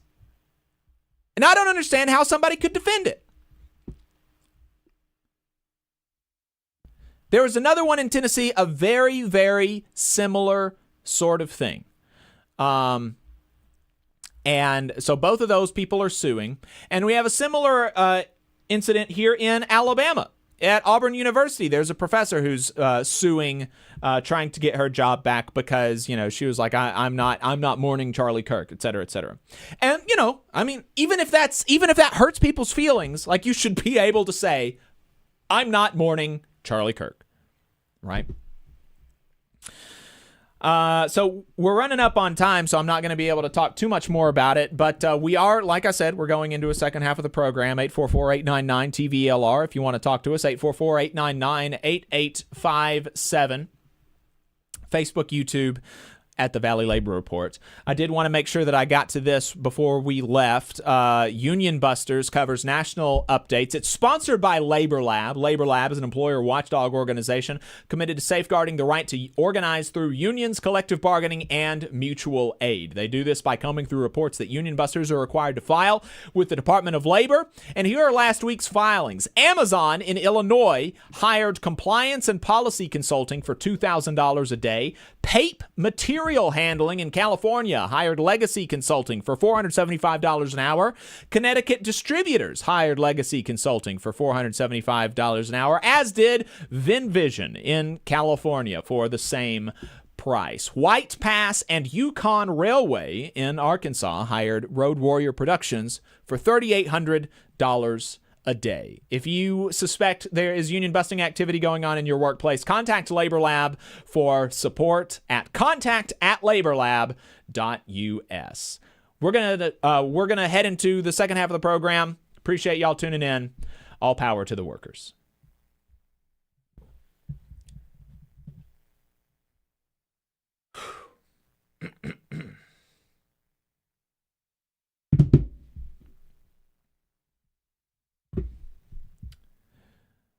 All right, folks, we are going to be taking a break. And then we're going to come back into overtime. And, 844-899-TVLR if you want to call in. Stay tuned. We'll be right back.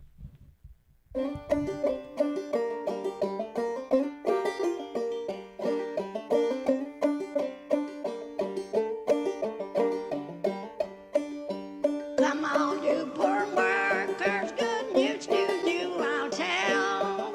How the good old union has come in here to dwell.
This is Overtime, a production of the Valley Labor Report, the largest online union news and radio outfit in the southern United States.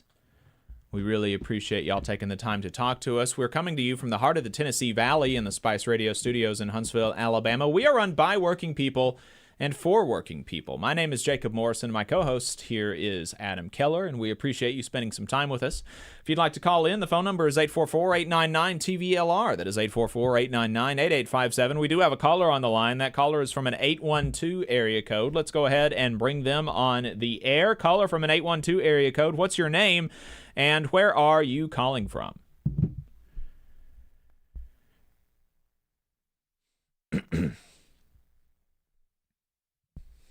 Is the caller muted?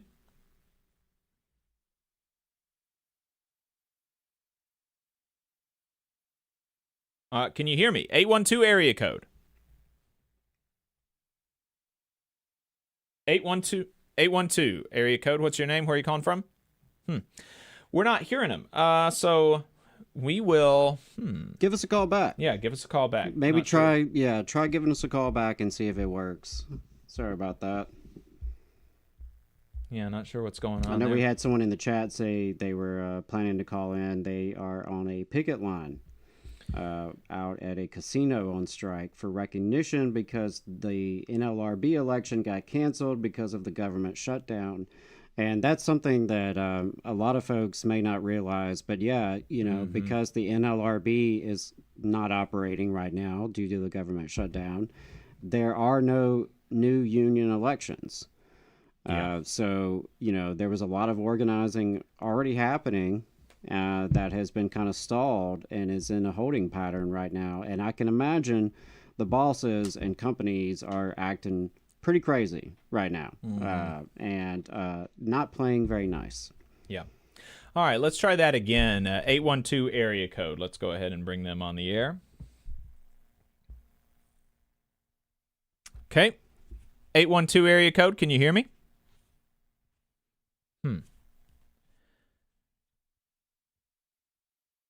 Am I muted to them?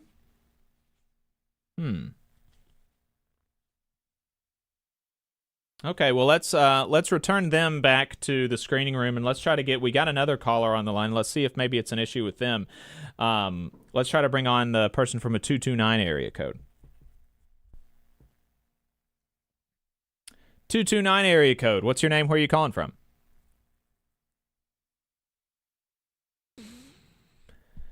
I'm not sure if Ben is Ben in there in the box with you?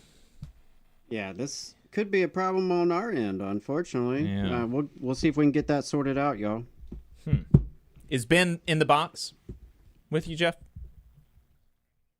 No? Let's see if we can get some help from our tech guy, because I'm not sure what's going on there. Hopefully we'll be able to get that sorted out, because we do appreciate that call in, and I am interested in hearing about that. I think that would be that's a really interesting thing, an interesting story there with the Teamsters striking a casino for recognition. People really forget that striking for recognition is something that you can do. You can try to get voluntarily recognized your company can voluntarily recognize you at any time. And we just had somebody in the Machinist Union do that, right? We just saw we just saw a unit do that in South Carolina. They were able to secure voluntary recognition from their employer, and so that's what the Teamsters in Indiana are trying to do. So that's right. That's how I received the union that I'm in my day job with CWA. Our employer voluntarily recognized us. Of course, it's a progressive nonprofit, so a little biased in our favor, but we were happy to see that, and it really just, why not? Like, we literally had everyone on board. The entire bargaining unit had signed cards. It was unanimous. Why would you force an election at that point? I think it's a sign of good faith from the employer if they're willing to go ahead and do that. and just get the show on the road. Go ahead and start bargaining. Start the work of building that relationship. There's no need to drag it out. If you know that the workers have their majority, go ahead, recognize the union, get to work, start building out the contract. There's no excuses for it. Too many companies think that they just have to do it that way. They have to drag it out. And honestly, I understand why they do it because of the power dynamics involved, but it's so frustrating. And I think it really just damages their relationship with their employees. Yep. Host, you are now in the host room and can manage your callers from the... So I think maybe maybe there was something that we weren't in the call-in studio. So are we good now? Do we think?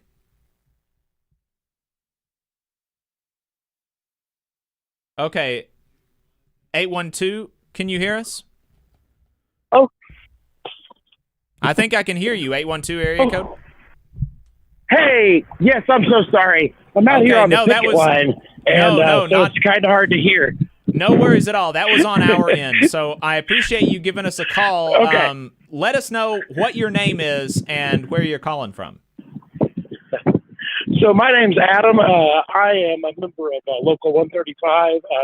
TV's Local 135 in Indiana, and so I'm a steward at UPS. I'm a part timer there, but right now I'm out helping with a strike that we're having out here in Shelbyville at the Horseshoe Casino.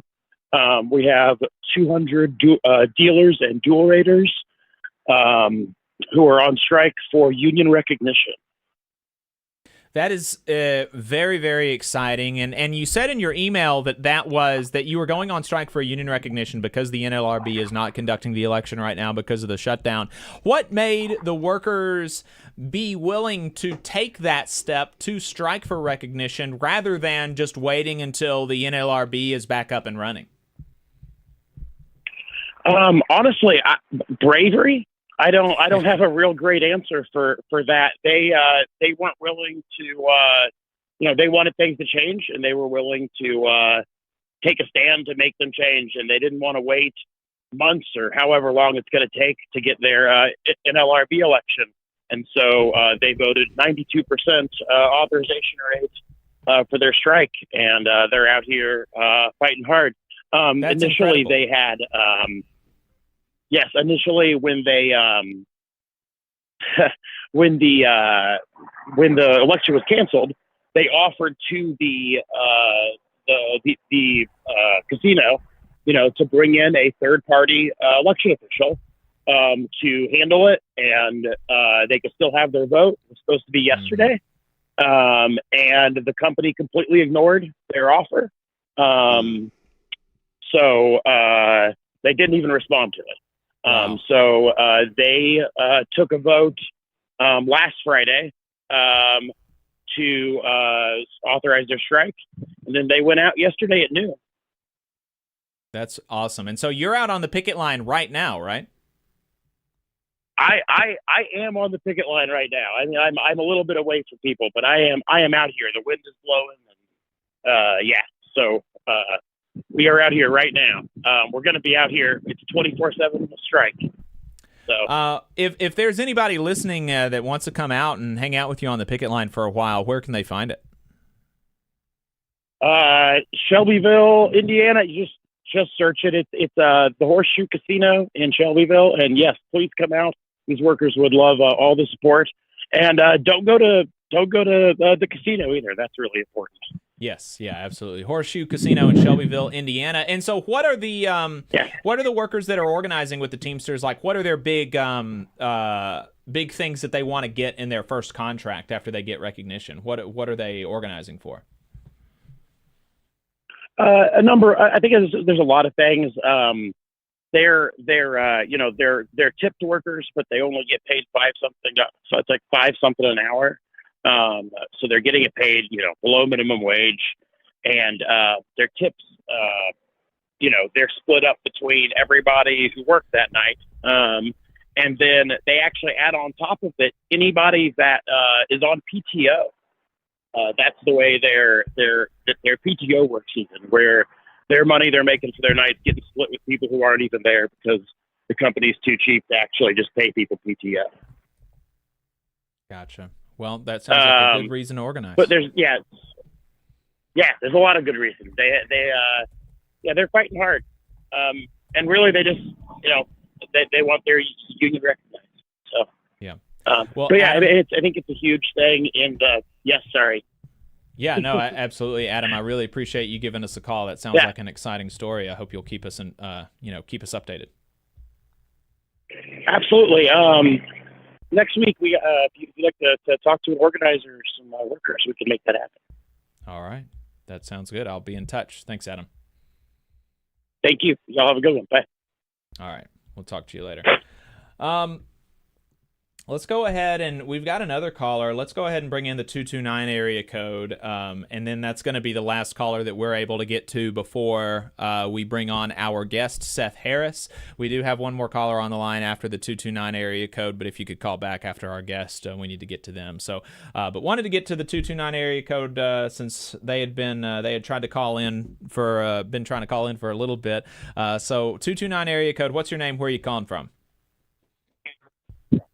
Hey, I'm Tim calling back from Asheville, North Carolina. Called a couple weeks ago and kind of just dropped the news about Meet and Confer with Asheville City Association of Educators and Asheville City Schools. So I'm calling back, wanted to give an update. Awesome. Yes. Talk to us about that. Yeah.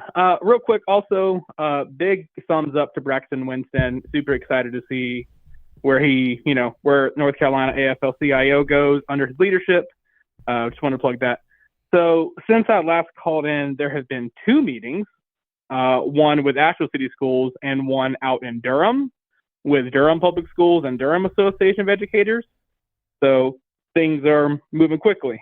Here in Asheville, the union, Asheville City Association of Educators, brought 3 policies to the table that included a better inclement weather policy, also a policy that gave staff the ability to work from home on optional teacher work days, and a policy that gave staff at every work site the ability to meet with union leadership or staff at their work site. Ultimately, the 2 sides, the team together, reached no resolution. And really, except for right to representation, the admin side wanted to talk to legal counsel before talking more about inclement weather and work from home. Gotcha. That I mean, after only 2 meetings, I don't think that's a bad place to be in, right? Or 2 or a couple of weeks of meetings. That's not terrible. I don't think. Adam, before we hear some more from Tim, can you remind people what meet and confer means in the school context? Yeah, it's basically where in Alabama, it's called the majority professional organization. So the professional organization, quote unquote, or union that represents the majority of employees of the public school system, they have meet and confer rights with the school board and superintendent. So in Alabama, the superintendent is who proposes the policy, the board is who adopts it. And before any new board policy is voted on, the superintendent is supposed to meet and confer with the local organization or association. Doesn't mean he has to take their advice, but it is kind of a form of recognition, and it gets you a seat at the table, which it sounds like is what is happening in Asheville and Durham, and that's really exciting. And I think, it's not surprising the school district wants to talk to legal. I know in my experience, I had a couple of superintendents, one in particular, who, I'm not sure she would go to the bathroom without talking to the school board attorney. She couldn't hardly make any decision, even the most, minor grievance that I would take before her. She felt the need to get the school board lawyer to review it and blah, blah, blah. So that's not surprising to me that would be an instinct they would have. But I would say just keep pushing, and those all 3 sound like really interesting issues to tackle, because I I know as a former educator and as a spouse of an educator currently, all three of those are very relevant. There's a lot of inclement weather nonsense that education employees deal with, and so that's a worthy issue to tackle. But yeah, that's all I'll say, and I'll turn it back. Yeah, Tim. So how are folks feeling after those first few sessions and being told that administration has to talk to legal counsel? How are the workers feeling about how things stand right now? Yeah, I think I confused a little bit. There's one that happened in Asheville and then one that happened out in Durham. Okay. Two different locals, two different meetings. But yes, Asheville's only had one. Durham's only had one. I can only speak for Asheville, though I do encourage people to watch the live stream of Durham. So yeah, people out in Asheville are really excited.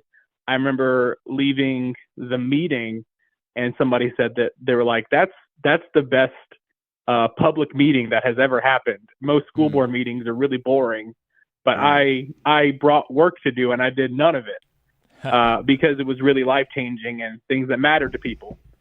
So yeah, people, are a little bit frustrated at admin for kind of what admin said, or for what Adam said, going to the bathroom with legal counsel, so on and so forth.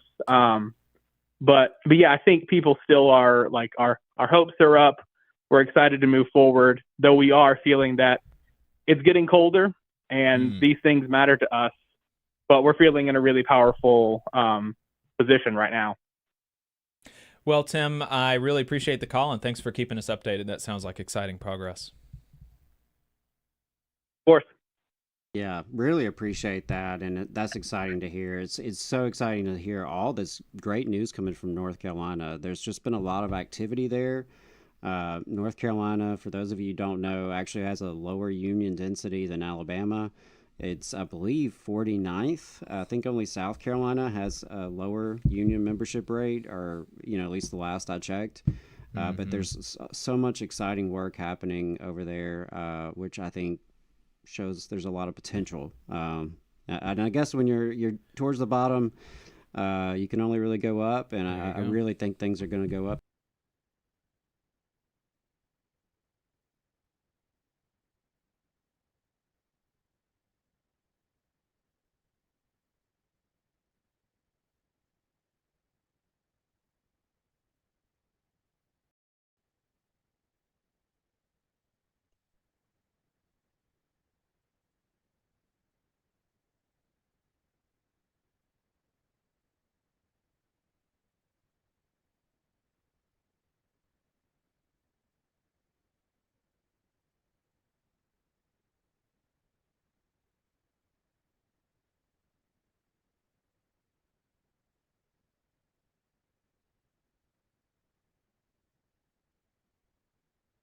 Observing trends.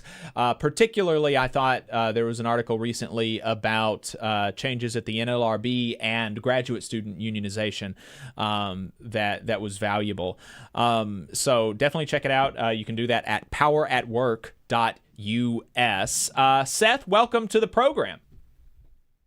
Jacob, it's fantastic to be with you and Adam and your audience, and I'm really excited to be here. As you know, I'm a huge TVLR fan, and you've been very generous with Power at Work. You've been a guest several times, and if Adam is not careful, we're going to have him on too. Well, one of these days, I'm sure we'll be able to make it happen, and I appreciate you, being interested in having us on. I always appreciate when folks, are interested in sharing what we have to say with their audience, and so we want to try to reciprocate wherever we can. And you've got a lot of valuable stuff to say, and a lot of really, really interesting experience. I think one of these days, maybe I want to get you on and maybe not talk as much about the news, but just talk some about your experience in government and what that was like. Maybe we'll get into some of that today, but that's something that maybe I want to do a deep dive with you at some point. But first, I want to talk about the shutdown fight that's happening. And you served in the Labor Department. And so that's one of the departments that's been hardest hit by the administration's cuts generally and by the shutdown. So in your view, what effects do these shutdowns have on the people that federal employees serve, and particularly the federal employees in the Labor Department? And then what impacts do shutdowns like this have on the workers themselves? Well, let's start by talking about working people, which is what you and I like to do most and is most important, I think, to our country. There are people in our country who rely on government. They don't need it necessarily all the time, but they rely on government. They need government to give them their agricultural loans so they can run their family farms. They need it to feed their kids through the SNAP program. They need it to be protected against environmental depredations by big wealthy corporations. They need it to be protected against discrimination or having their right to organize or their right to bargain collectively taken away from them. Billionaires and millionaires don't need government for all of those things. They need government for, contracts so they can get richer, but they generally don't need government. But working people like us really do need government in a lot of different ways, for education, for a whole bunch of things, job training. So it's perfectly on brand for Donald Trump to have forced a shutdown of government so that working people can't get the services that they need. And I think the Labor Department is a perfect illustration of this. I was privileged to work there for almost 12 years in 2 different administrations. And what's happening right now? There is no one enforcing the federal minimum wage, federal overtime protections, federal family and medical leave protections. There's no one making sure that workers' pensions and retirement plans and health insurance plans are secure and that they're not being ripped off by the financial services sector or by their employers. There's a skeleton crew at OSHA who are only able to protect against the most extreme, imminent dangers that will cause death. Same thing at the Mine Safety and Health Administration. There's no one able to service the federal employees and longshore workers and nuclear weapons workers who've been poisoned by the kinds of materials that they work with in getting their workers' compensation, because all of those people have been furloughed because of this shutdown. And so all of those working people, the millions and millions and millions of working people who are served by the Labor Department, who maybe are in a job training program that's supported by a grant by the Labor Department, in an apprenticeship program that's overseen by the Labor Department, millions of working people, maybe tens of millions of working people, are not getting the services that their tax dollars are paying for. And that's really a disgrace. But let me say, entirely consistent with Donald Trump's anti-worker, anti-union agenda. He could not care less about those people. That's one of the tragedies of the 2024 election. Working people voted for Donald Trump. Some working people voted for Donald Trump thinking he was going to make their lives better, and he is making their lives measurably worse. I am having a really difficult time figuring out how a conservative would interpret some of the events during the shutdown. We opened the show talking about how instead of even spending 24/7 just negotiating and trying to figure out a way to open the government, and that would be one thing that you could do without giving in to everything that the quote unquote other side is asking for, even though all that the Democrats are asking for would really be to all that they're asking for is basically for the Republicans to take the noose off of their own neck as it relates to the ACA subsidies and how that's going to impact red states like Alabama. But, putting that aside, if you don't want to give that to the Democrats, then you should at least be, I would think, trying to do everything that you can to find a deal. And there is just so little evidence that the administration is focused on trying to reopen the government. And we talked about how, they extended this $20 billion line of credit to the Argentinian government, talking about how they pardoned George Santos. And, it's difficult for me to kind of get in the mind of somebody who's looking at this administration and thinking that they are interested in helping working people. I don't know how you kind of get to that place because it seems like there's so much evidence to the contrary. And so I'm interested in what do you think is like the most important program that the Labor Department does that is being hindered by this by the shutdown? I know you mentioned a few of them. You mentioned, wage theft investigations and things like that. But if you had to pinpoint one, what do you think that would be? For me, it's keeping workers from getting sick, maimed, and killed in their workplaces. It's the work of the Occupational Safety and Health Administration and the Mine Safety and Health Administration, just because the consequences of not having those Labor Department employees on the job can be so dire for so many workers. And, the workers who are at gravest risk are the workers who are digging trenches in our communities as part of a construction project, the Latino workers who end up getting forced into gigantic storage containers to try to clean them out and end up dying from the toxic waste that's in there. The workers on construction sites who are high above the ground and don't have fall protection. That's where OSHA, and let me also say the workers in the mines and coal mines and gold mines and silver mines and sand and gravel pits who MSHA protects, those folks are at grave risk every single day that they'll either get some long-lasting disease like black lung or that they'll be killed on the job that day.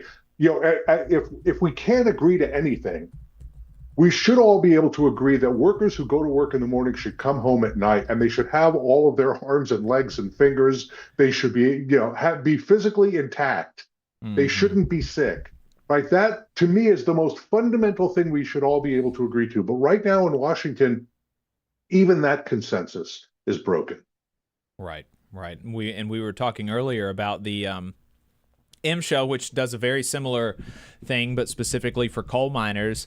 They, under the Biden administration, created a new rule about silica dust, which has been killing more and more coal miners. I mean, black lung, the incidence of black lung has increased by just an inordinate amount among coal miners. And it's because of silica dust.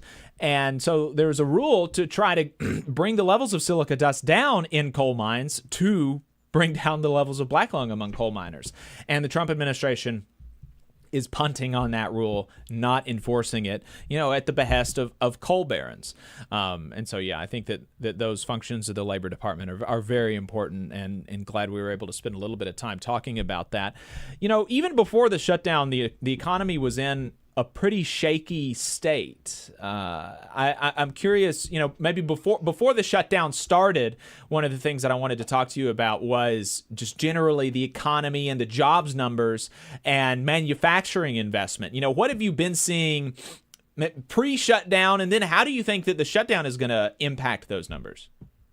Yeah. So of course we don't have the latest job numbers because of the shutdown, right? My former colleagues at the Bureau of Labor Statistics, who are under attack by the White House every single day, were not able to put out the jobs numbers for September because the government shut down before they would have released them on the first Friday of October. And so we don't really know what happened in September from the Bureau of Labor Statistics. And there is some sort of very weak, not very valid private sector substitute data, but we know from the last several weeks that the labor market is slowing down, which means there are many fewer jobs for workers.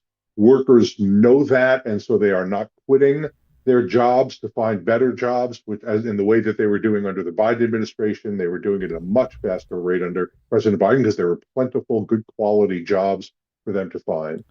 Wage growth is beginning to slow down because there are not a lot of jobs out there. And the principal way that people raise their wages and salaries in our economy is to change jobs, unfortunately, because we have so few unions, particularly in the private sector. Bargaining for higher wages is a myth unless you have a union. And so people bargain with their employer by saying, hey, I'm going to go down the street. I'm going to work for your competitor unless you raise my wages. And then the employer says, well, no, you won't do that. And then they do. And that's how they get the pay raise that they're entitled to. And so the labor market has slowed down. We're not yet in a jobs recession, but let me just say, the numbers were pretty close. We were growing at a very slow rate, a very small number of jobs being created each month. That, by the way, is not the product of political manipulation by anybody at BLS. It's the truth about what's going on in our labor market. And overall, our economy is slowing down as well. Those two things usually go together. In the first quarter of this year, the economy actually shrunk. In the first 3 months of this year, the economy shrunk. In the second quarter, the second three months of the year, I guess that would be April, May, and June, the economy actually grew pretty rapidly. But it's really interesting if you look underneath those numbers, the reason that the economy grew so rapidly was a huge increase in the rate of imports into the country. And why were people importing products really rapidly in that quarter? Well, because Donald Trump's stupid tariff strategy was coming, and they were trying to get their goods into the country as quickly as they possibly could. And so there's a big increase in the volume of imports into the United States. Most everything else in the economy had slowed down in the second quarter. Investments, personal consumption by ordinary working folks buying things, that had slowed down. Business investment. So the economy is slowing down. I think what we can expect to see for this year, this full calendar year of 2025, is that the U.S. economy is going to grow at about a 1.5% rate. It has grown over the last 2 years at about 2.8, 2.9%. So Donald Trump has succeeded in cutting our economic growth in half, and that number will be less than half of the growth that's going on worldwide. So we're doing worse than the rest of the world under Donald Trump's economic plan. And let me just say, I'm not a headbanger against tariffs. I actually think that tariffs are an important economic strategy, and they were used under the Biden administration in a very smart, strategic way. They can be very successful, but they are not a panacea. They're not a magic wand that make all of our economic problems go away. They have to be paired with they have to be targeted, and they have to be paired with a smart industrial strategy that's focused on creating good quality union jobs for working people in the United States. That's not what we have. Donald Trump has slapped tariffs on basically everything coming into the United States, except for those things that big corporate interests have lobbied to keep out of the tariffs. And he uses it for political purposes. He slapped tariffs on Brazil because he doesn't like that they're prosecuting Brazil's Trump, Bolsonaro, because he tried to overthrow an election. Sound familiar? He's slapping tariffs on China, not because there's some kind of imbalance in the way we do business, but because he sort of woke up one morning and got mad at China about something. It is not responsible economic policy, and our economy is suffering. And let me just say, when the economy shrinks and labor markets slow down, the people who take it in the teeth is working people every single time.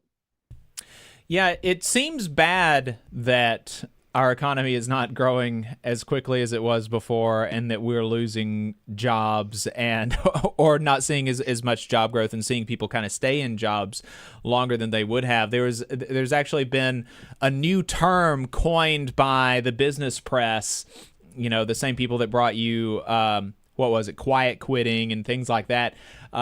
They're saying that there's a phenomenon that has been emerging over the last several months called job hugging.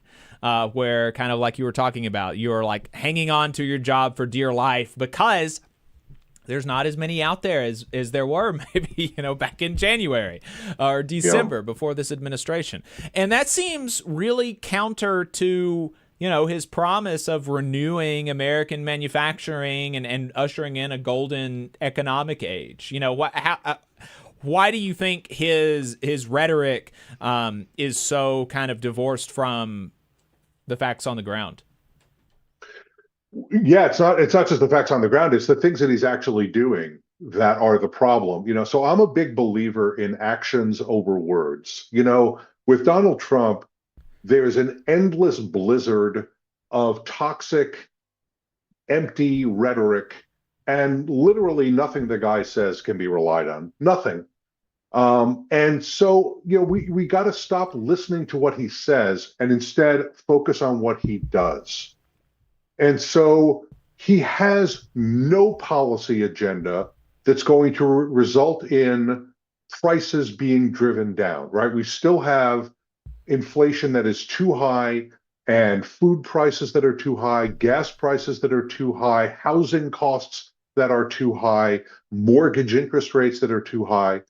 There is absolutely nothing in Donald Trump's agenda that is designed to bring those prices down, as he promised he would during the campaign. Again, actions over words.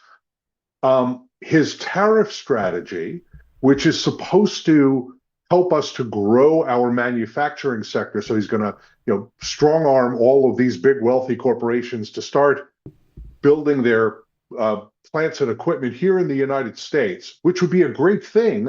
And, manufacturing jobs tend to be good quality middle-class jobs, and many of them, not all of them, but a disproportionate percentage of them are union jobs. So good for them, terrific. And in some cases, his tariffs have worked, like with steel and aluminum. But if you look at what's happening with manufacturing in the United States, manufacturing employment is down. Manufacturing investment is down. Investment in constructing manufacturing facilities is down. And so it's not working. And that's because the tariff strategy doesn't appear to be about strengthening the American middle class, creating good quality American jobs, certainly not about helping workers to find good quality union jobs. It seems to be about something else, sort of Donald Trump showing that he's the big man on the block. It's being used for foreign policy purposes. It's being used for political purposes with Brazil and other countries. It's being used, I don't know, to increase the amount of revenue that comes into the United States government, although that doesn't seem to be working out very well. It's certainly being used to create sort of a full employment project for lobbyists who are trying to get their companies, their clients' products excluded from the tariffs that Trump is imposing around the world. So if you look at the actions that Trump has taken, we do not have a real agenda that serves working people. Those young men who voted for Trump in hopes that he would help to make their lives better. Young men, not just white young men, but Black young men and Latino young men who shifted over to the Republican Party because they were frustrated with inflation. They were frustrated with the lack of job opportunities. They were frustrated with the slow pace of some of Biden's investments that were not creating the jobs they wanted. So they said, I'm going to give this other guy a chance. And he's done nothing to deliver on the promises that he's made to them. And again, the words are empty. Let's focus on the action. Right.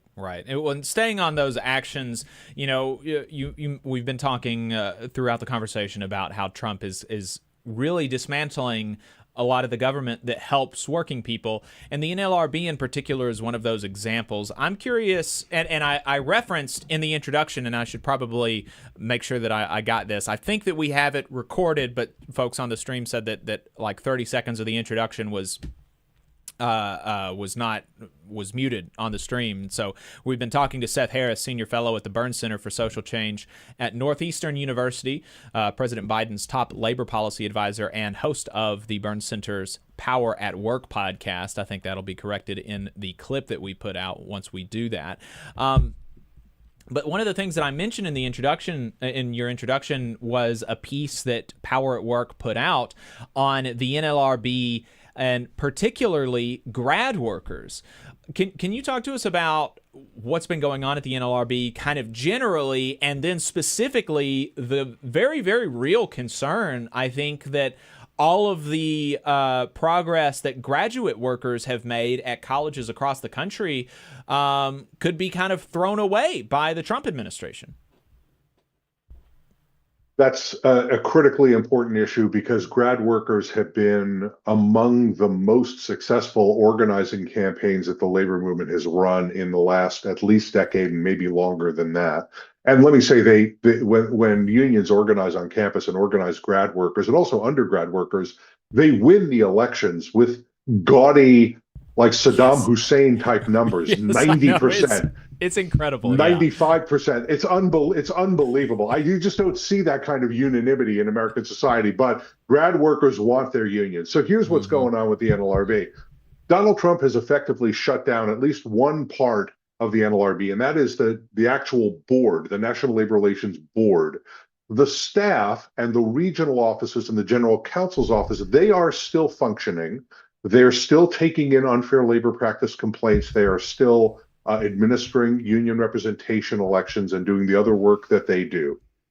But the board, which does the regulatory work of the NLRB, but also decides cases. They are essentially a bunch of judges, 5 judges who sit and hear cases, and then they write opinions and they decide those cases. So if an employer thinks it did not commit an unfair labor practice and an administrative law judge says they did, the employer can appeal it up to the board, and then the board has to vote on it. Without a board, those decisions are not being made. You have to have a quorum, meaning you have to have 3 of the 5 board members in place in order to be able to vote on those cases.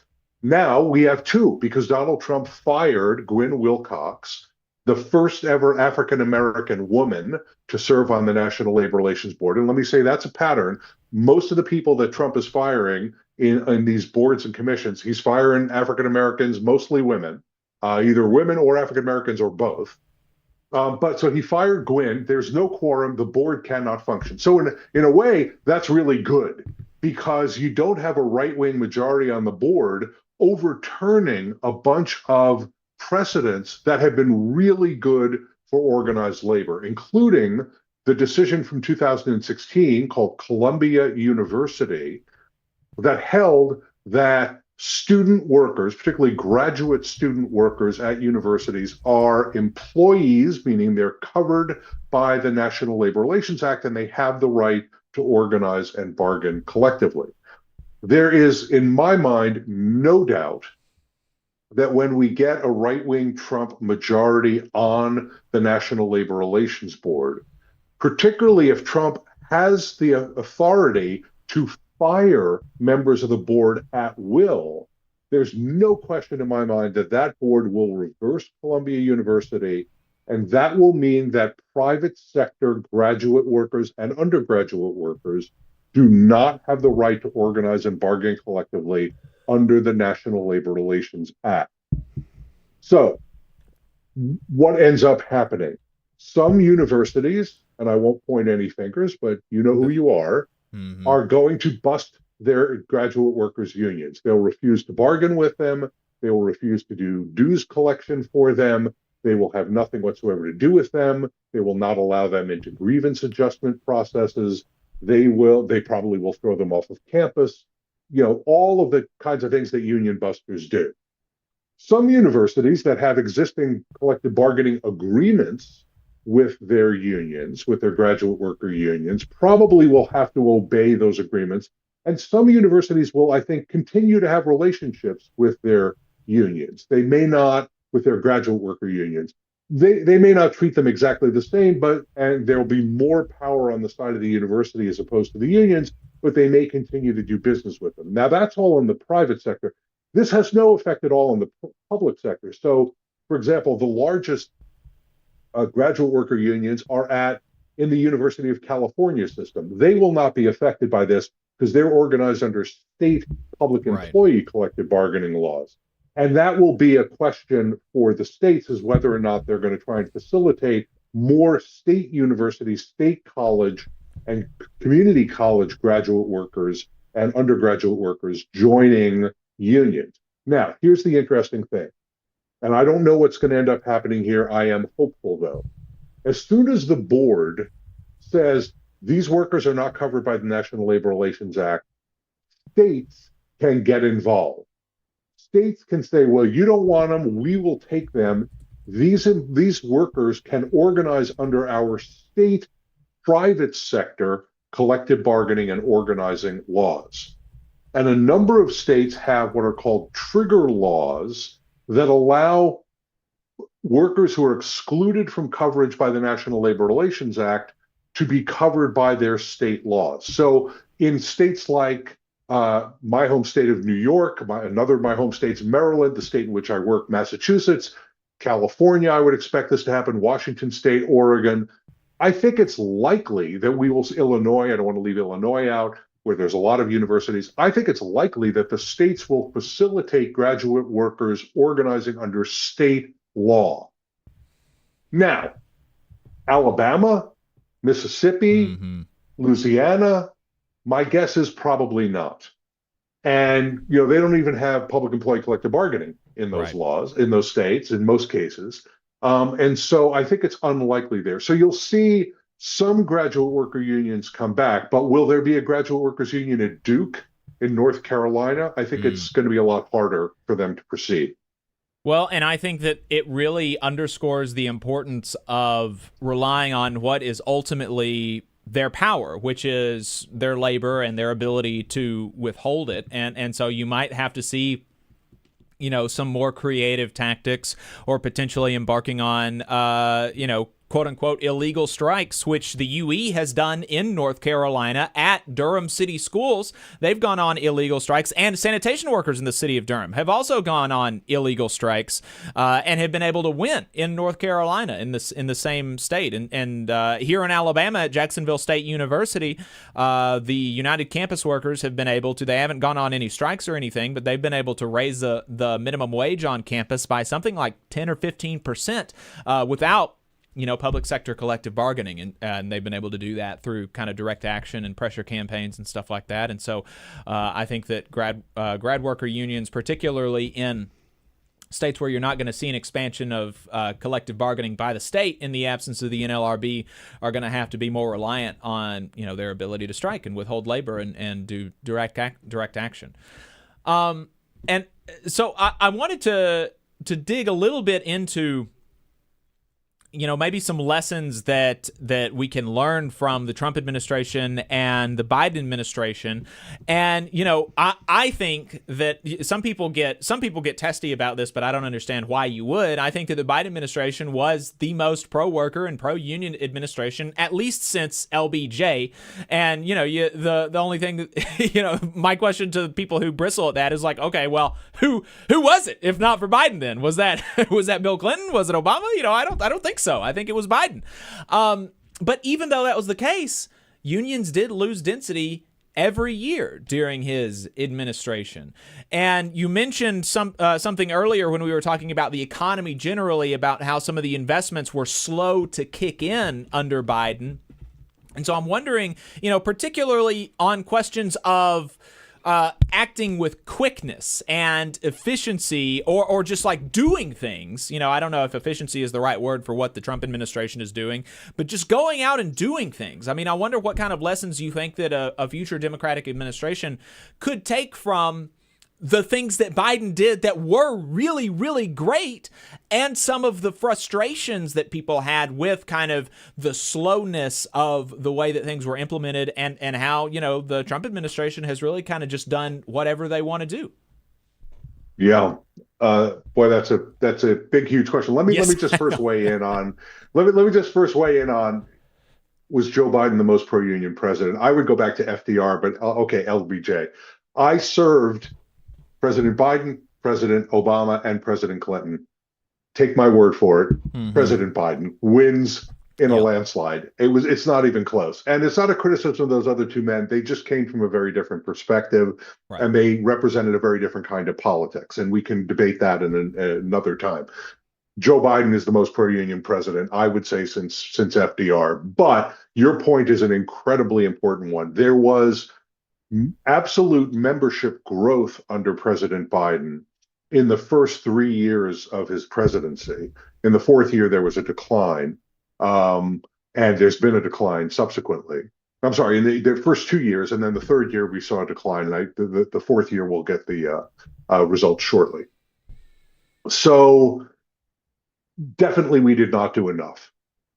There were other things that we probably should have thought to do, and we just did not do them because we were so focused on trying to get these gigantic public investments through Congress. And those public investments were going to be the strategy that President Biden used to drive the creation of good union jobs. And let me just say, beyond the statutes, I worked very closely with folks in all of the agencies that were going to be spending that money to make sure that we put conditions or encouragements into all of the instruments that were used to put the money out the door to increase the likelihood that unions were going to be able to organize. And the evidence that what we were doing was going to be successful and may ultimately be successful under the infrastructure law, the bipartisan infrastructure law that's still in place, and also under the CHIPS Act, perhaps, was that in my conversations, particularly with the building trades unions presidents, after I left the administration, every one of them was planning for dramatic growth. Mm-hmm. You know, one union president came on Power at Work and told me that they were effectively going to double the size of the union, get up to 1 million members over the course of the next 10 years. And it was almost entirely based on their organizing around those gigantic public investments. Now, the Inflation Reduction Act has been largely repealed by President Trump. And so that is no longer going to be quite as much of a lift for them, but the infrastructure law and the CHIPS Act, I think, is going to help. So and what I should want we to be say, doing? I want to make one more point of emphasis on that funding, just to kind of illustrate the difference. And I think this is a good difference. It speaks well of Democrats. The majority of the funding from the CHIPS Act and the infrastructure law went to and are going to congressional districts that voted for Donald Trump. And we are seeing now, under the Trump administration, an explicitly partisan attempt to roll back what amount of that funding went to blue districts, specifically to punish the people who live in those districts. And so whatever else you want to say about Democrats and Republicans, like, Democrats would not, the Biden administration would not and did not punish red areas of the country like mine that saw huge investments from the CHIPS and Science Act and the infrastructure law. Georgia in particular, I think Georgia was the #1 recipient of the Inflation Reduction Act money or something, or maybe it was the infrastructure law. But it's just totally different. Absolutely different. And let me tell you why. Donald Trump looks at government as a partisan exercise where he's going to punish his enemies and help his friends, even if it means funneling a bunch of money to people like Elon Musk, who maybe are out of favor right now. Joe Biden viewed government as a way to help working people live better lives, as a way to make the economy stronger by having an expanded middle class, as a way to build a lasting legacy for this generation that we had solved the problems of the last generation, and also prepare for the problems of the future. So, of course, he would not put restrictions on where the money went, because you know what? There are working people. I know you know this. I'm not breaking news for anybody who watches TVLR or listens to TVLR. There are working people in Alabama, and there's working people in Mississippi and Georgia. There's working people all throughout the South. And let me just say, they tend to have lower wages and less good quality job opportunities than folks who live in my part of the country, in the Mid-Atlantic or the Northeast or the Midwest. Wages are lower, great quality jobs are not as available. So if you engage in an infrastructure project in Alabama, you're going to help to raise wages for a lot of folks, not just the people working on that highway or that train or that bus system. So that's the way President Biden looked at it. You couldn't have a more stark contrast. And I didn't come on here to testify for President Biden, although I wish him the best. I hope his health problems are solved soon. But I will say this, I've worked with the man for an extended period of time. He's a genuinely good human being, and he wants to do the right thing. He doesn't always do the right thing, and I have disagreements with him, but he wants to do the right thing. Donald Trump just told a reporter when he was flying on Air Force One that there was no way that he was going to get into heaven. And can I just say, that's the first time I've agreed with Donald Trump. It's a pretty shocking thing to say, and it's not like he just said that like in a one-off thing. He's every chance he gets, he's like, I'm really concerned about the state of my soul. That's like, I don't know, go to church or something. I mean, Lord, goodness. Yeah. Well, God, you wonder if he wouldn't burst into flames if he went to church. It's really something. But all of that aside, what kind of lessons do you think that a future administration should take from the last 5 years? Yeah, we have to go in prepared with an agenda that is going to be moved both through executive action and through legislative action. Democrats tend to focus on very, very big legislative solutions like the big investments that President Biden did, the Affordable Care Act, and a number of other bills that President Obama did. And that's because we're trying to solve big problems in big ways. But we need to go into office the next time. And when I say we, I mean other people. I'm done. But with a list of executive orders and other executive actions and regulatory actions that agencies can take very, very quickly that are going to drive increases in union organizing. So I'll give you an illustration of something we did not do that we should have done under the Biden administration. And as the president's top labor advisor, I take full responsibility for this. This was not the president's fault. I take responsibility for it. One of the ways that you could help workers to organize is to keep their pro-union brothers and sisters, siblings, from being fired during an organizing drive, right? Because as you know, and you know this better than most, Jacob, people are being fired during organizing drives as a matter of course. It happens all the time. It's right out of the Union Busters playbook. It's what union avoidance lawyers and consultants tell their employers to do because there's no consequence for it. There's no punishment for it. So I think we need an executive order out of the President of the United States that says for every single federal contractor, there is a just cause requirement before you can discipline or discharge an employee.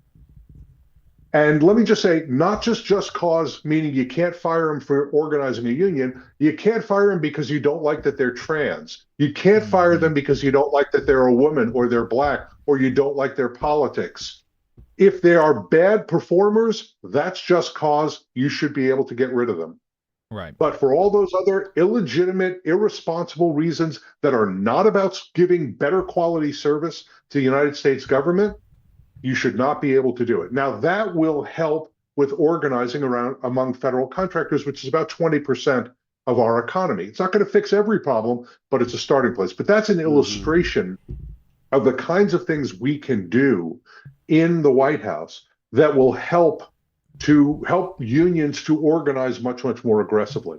You know, obviously you have to transform the National Labor Relations Board from the smoking heap of ashes that it is right now into the kind of thing that it was when Jennifer Abruzzo was the general counsel and Lauren McFerrin was the chair. And the other, I don't want to leave out the other members, they also did an outstanding job.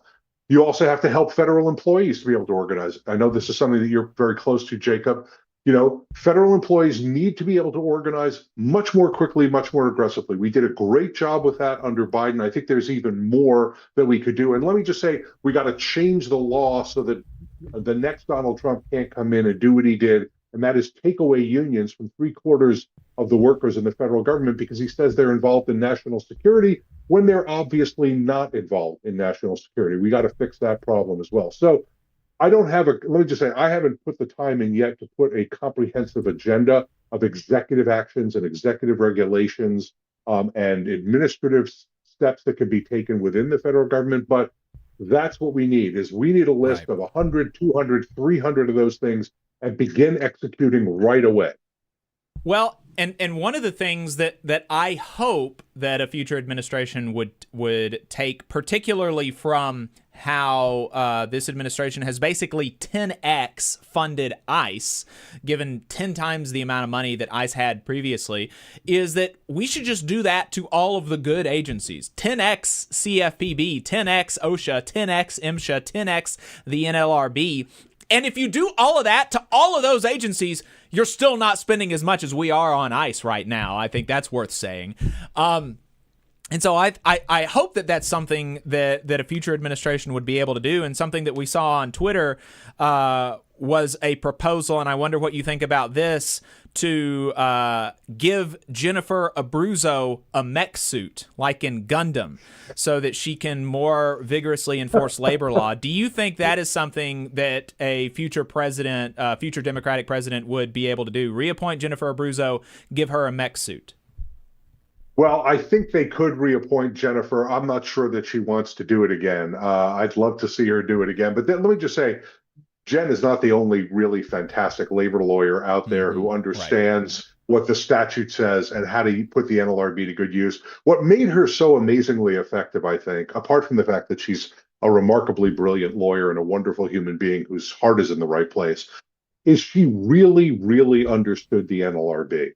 That was the key. She had been the deputy general counsel. She had worked there from an early, I think she started at the NLRB coming out of law school. She went to University of Miami Law School, and I believe she started at the NLRB right then. She had also worked in the labor movement. And so she really, really understood the institution and how to use it effectively to accomplish the goals that she thought needed to be accomplished. So there are other lawyers out there who have that experience. I'd really like to see them find someone who's willing to do it. Maybe Jen is willing to do it, but I'd also like to see them bring in some additional folks.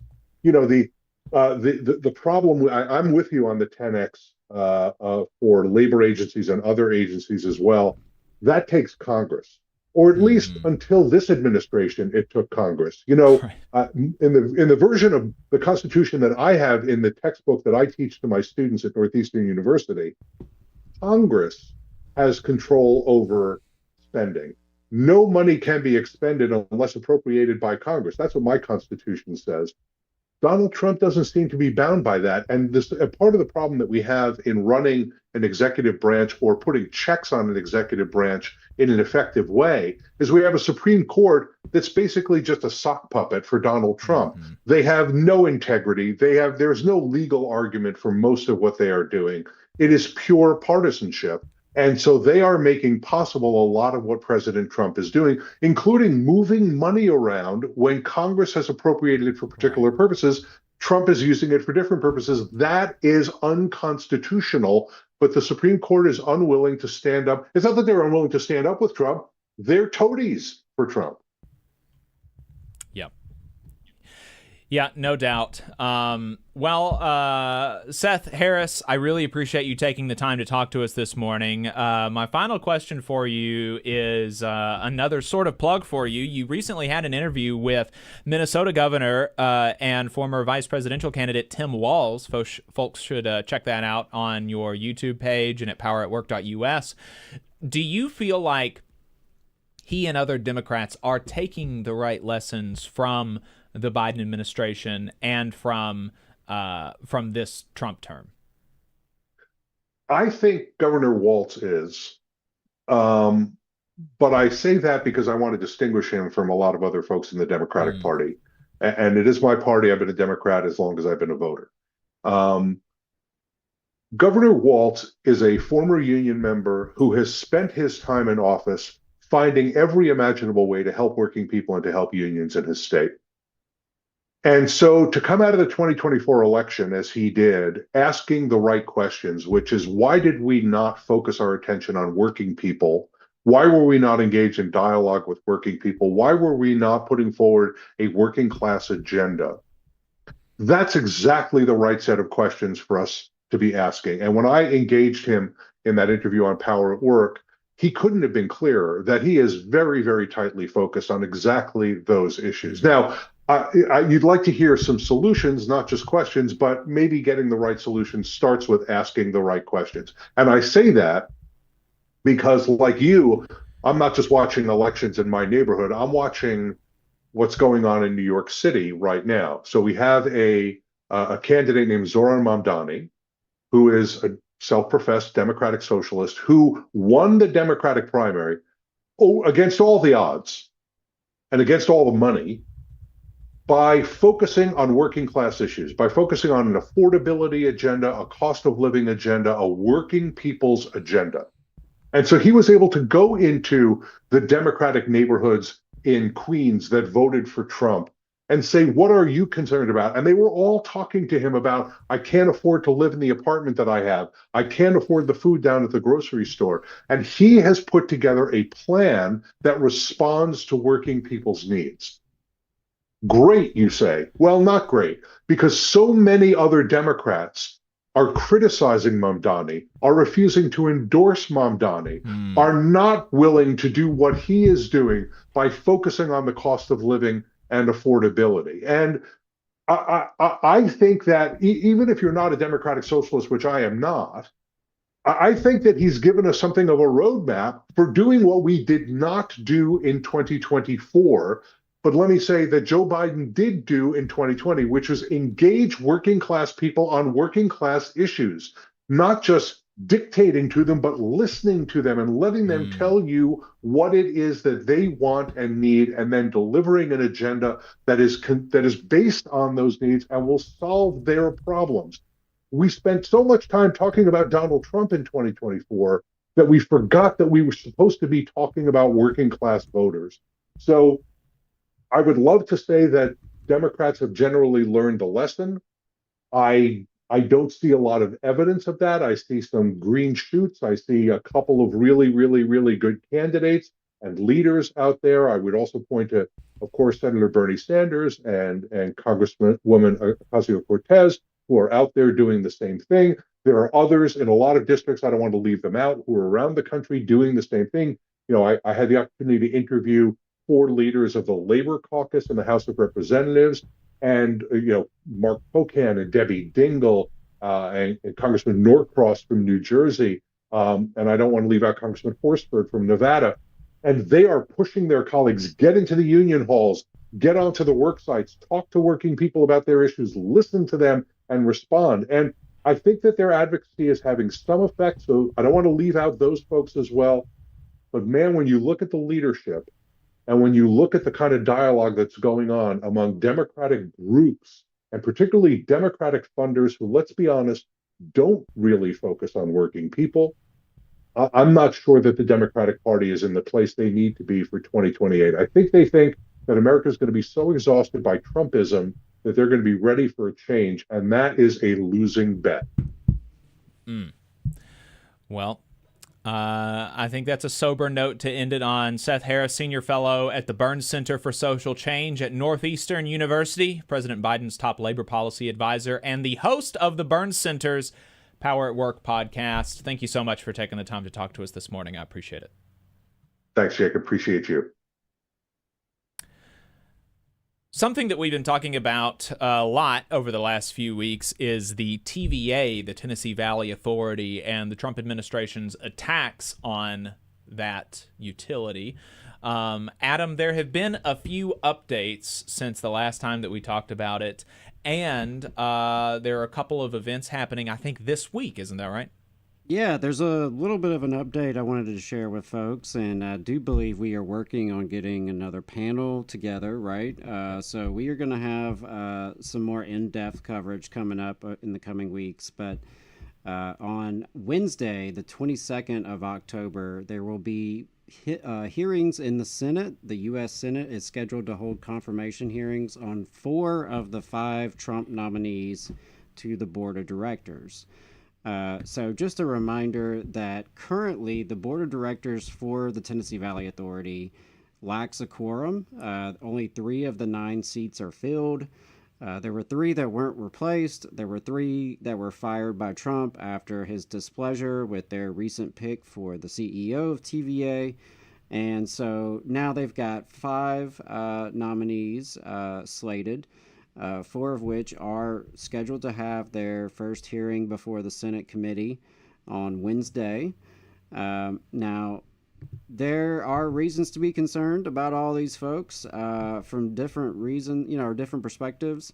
Whether it's you're looking at experience that's relevant to the industry or conflict of interest. I want to shout out the Revolving Door Project. You can go to the revolvingdoorproject.org, and you'll find on there TVA in the Trump era.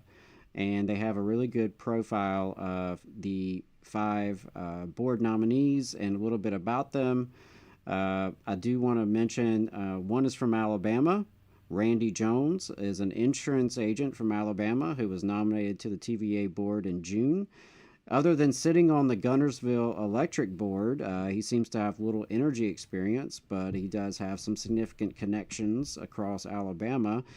But there are some with more interesting backgrounds.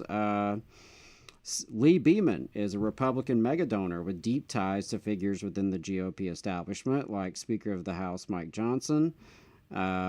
Berger once said of LGBTQ people attending pride parades, "If I was left to myself, I'd take a baseball bat and beat the hell out of every single one of them." So he is or comes from car dealership chains. He was, until 2020, the owner of a chain of car dealerships he inherited from his father, and is deeply involved in local Nashville and Tennessee state politics. He's got an interesting personal life as well. If you want to go down that rabbit hole, you're certainly welcome to. There are others, such as Jeff Haygood. He is an attorney nominated by President Trump. He previously represented athletes from the University of Tennessee facing allegations, including assault. And he is also a proponent of and fundraiser for Knox County Mayor and former WWE wrestler Glenn Jacobs, which is interesting. Art Graham is another one of the nominees. He's a longtime utility regulator based in Florida, which, by the way, not a TVA state. And it's kind of unusual that they would have a nominee from a state that is not one of the 7 states covered by the TVA. Mitch Graves is another nominee out there. He's very controversial. He's a longtime healthcare executive, and he currently serves on the board of the Memphis Light, Gas, and Water Utility Company, which agreed to a deal to provide power to Elon Musk XAI data center. So he's facing a lot of pushback in the Memphis area. And so all 5 of these nominees are out there. There's, a lack of clarity on where exactly they all stand on privatization. The hearing on Wednesday is going to be really interesting because, it's going to be a chance to get people on the record. Like I said, only 4 of the 5 are going to be up on Wednesday for those hearings. But, once it gets through that, it'll have to be voted on by the committee, and then it'll go to the full Senate. And I just want to share that there is a 5 calls link that you can use to quickly and easily call your senators to oppose any TVA board nominee who supports privatization. You can Google 5 calls TVA. That's probably the easiest way to get to it. Or if you just go to 5calls.org and look for oppose privatization of the Tennessee Valley Authority. But it's a really easy way to have a script, have the phone numbers. Really important that folks leave a message. Try to talk to a staffer if you can, but at least leave a message with your senator, both of your senators, and just let them know that you support the public power model. You would oppose any nominee who would consider privatizing or dismantling the TVA, the Tennessee Valley Authority. Because the public power model creates a lot of opportunities, a lot of energy savings. It's a huge benefit for the people of the valley that cannot be found elsewhere. So definitely want to check that out.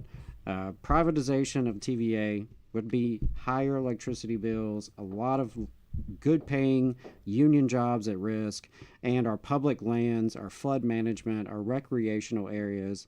We could go on and on. It's a major problem. That's why we've been talking about it. This is a public power system that is critical to the Tennessee Valley and really to the rest of the country as a result. So even if you're not in the Tennessee Valley area, you may have a senator on the committee. So it's still worth calling your senator because your senator will have to vote eventually when it gets before the full Senate. So it is worth calling your senator wherever you live and letting them know you oppose any nominees who are in favor of privatization in whole or in part of the TVA. Thanks for that update, Adam. Was there any other topics that you wanted to get to today? Not really. I did want to just say I enjoyed the interview this morning with Braxton, and I think it was interesting to hear about the work going on in North Carolina. Obviously, thinking a lot about CLCs and state labor feds and how important those institutions are, and unfortunately how they really need revitalization, here in the South in particular. In a lot of areas, like a CLC may have a release time president or local staff, but we're nowhere near that in Alabama. So we have a lot of work to do. I know I'll be attending the state IAM convention after the show today and speaking a little bit about labor councils and why they're important, why we do what we do. And, for anyone listening, I just can't emphasize enough how important it is to engage with those institutions. And if you're in a state or in a region where your local labor council or your state labor federation ain't doing so great, that's an opportunity. And it's a challenge because we need strong, robust, democratic, militant labor federations. It's not just like one extra thing. I think in a lot of times, even local officers treat it as just like this extra thing on the side. Like, it's integral to our work. Like, if we want to be successful in organizing in our workplaces, if we want to be successful in organizing around our new contracts, or having solidarity on the strike line, or for damn sure influencing policy and legislation and politics, we need strong CLCs, we need strong labor federations. And, so just imagine if those were well-resourced, if they were deeply engaged in community life, if they were coordinating across workplaces and influencing policy and mobilizing voters and electing working-class candidates and training new activists and building power. That's the big project that I think is, before us. And I know Braxton over there taking on the North Carolina State Federation has a big job ahead of him. But I think it's really cool as an IATSE member to see someone come out of IATSE into that position, because we are, not necessarily the traditional union in some ways. Certainly here in Alabama, we just have a couple small locals. Many of our members do multiple jobs, it's not necessarily a full-time gig. It's more of a gig work kind of industry. And so, yeah, I'm just really excited about that. Appreciate him making some time to come on the show today. And, next week, I'm not sure what we've got on deck, but I know we've got some interesting folks coming up over the next few weeks. So looking forward to that, and really appreciate everyone's tuned in today and everyone who's chipped in and, supported the show. Yeah, you're going to be out seeing Bernie next week. That's right. Yeah, the Eugene Debs Foundation is having their annual dinner, and Senator Sanders is receiving their award this year. And, some folks asked if we were coming, and so I will be doing my best to be there and plan to be there, and it should be interesting. I'm a big fan of Eugene Debs, someone who I've looked up to and been inspired by for a really long time. And so it'll be, a real experience, a real treat to go up there to his hometown and see where he grew up and, see his home and just get to immerse in that history a little bit more, because Eugene Debs is one of the greatest Americans we've ever had, in my opinion. And he's someone that, a lot of folks aren't familiar with. A lot of people leave high school, couldn't tell you who Eugene Debs was. At most, maybe a little bit of a curiosity over the fact that he ran for president from prison and received, nearly 1 million votes. But yeah, Eugene Debs was certainly one of the greatest labor leaders we've had. And we need more folks like Eugene in this day and age, that's for sure. All right, well, that's going to be it for us this week, folks. Appreciate y'all tuning in, and we'll see you next week.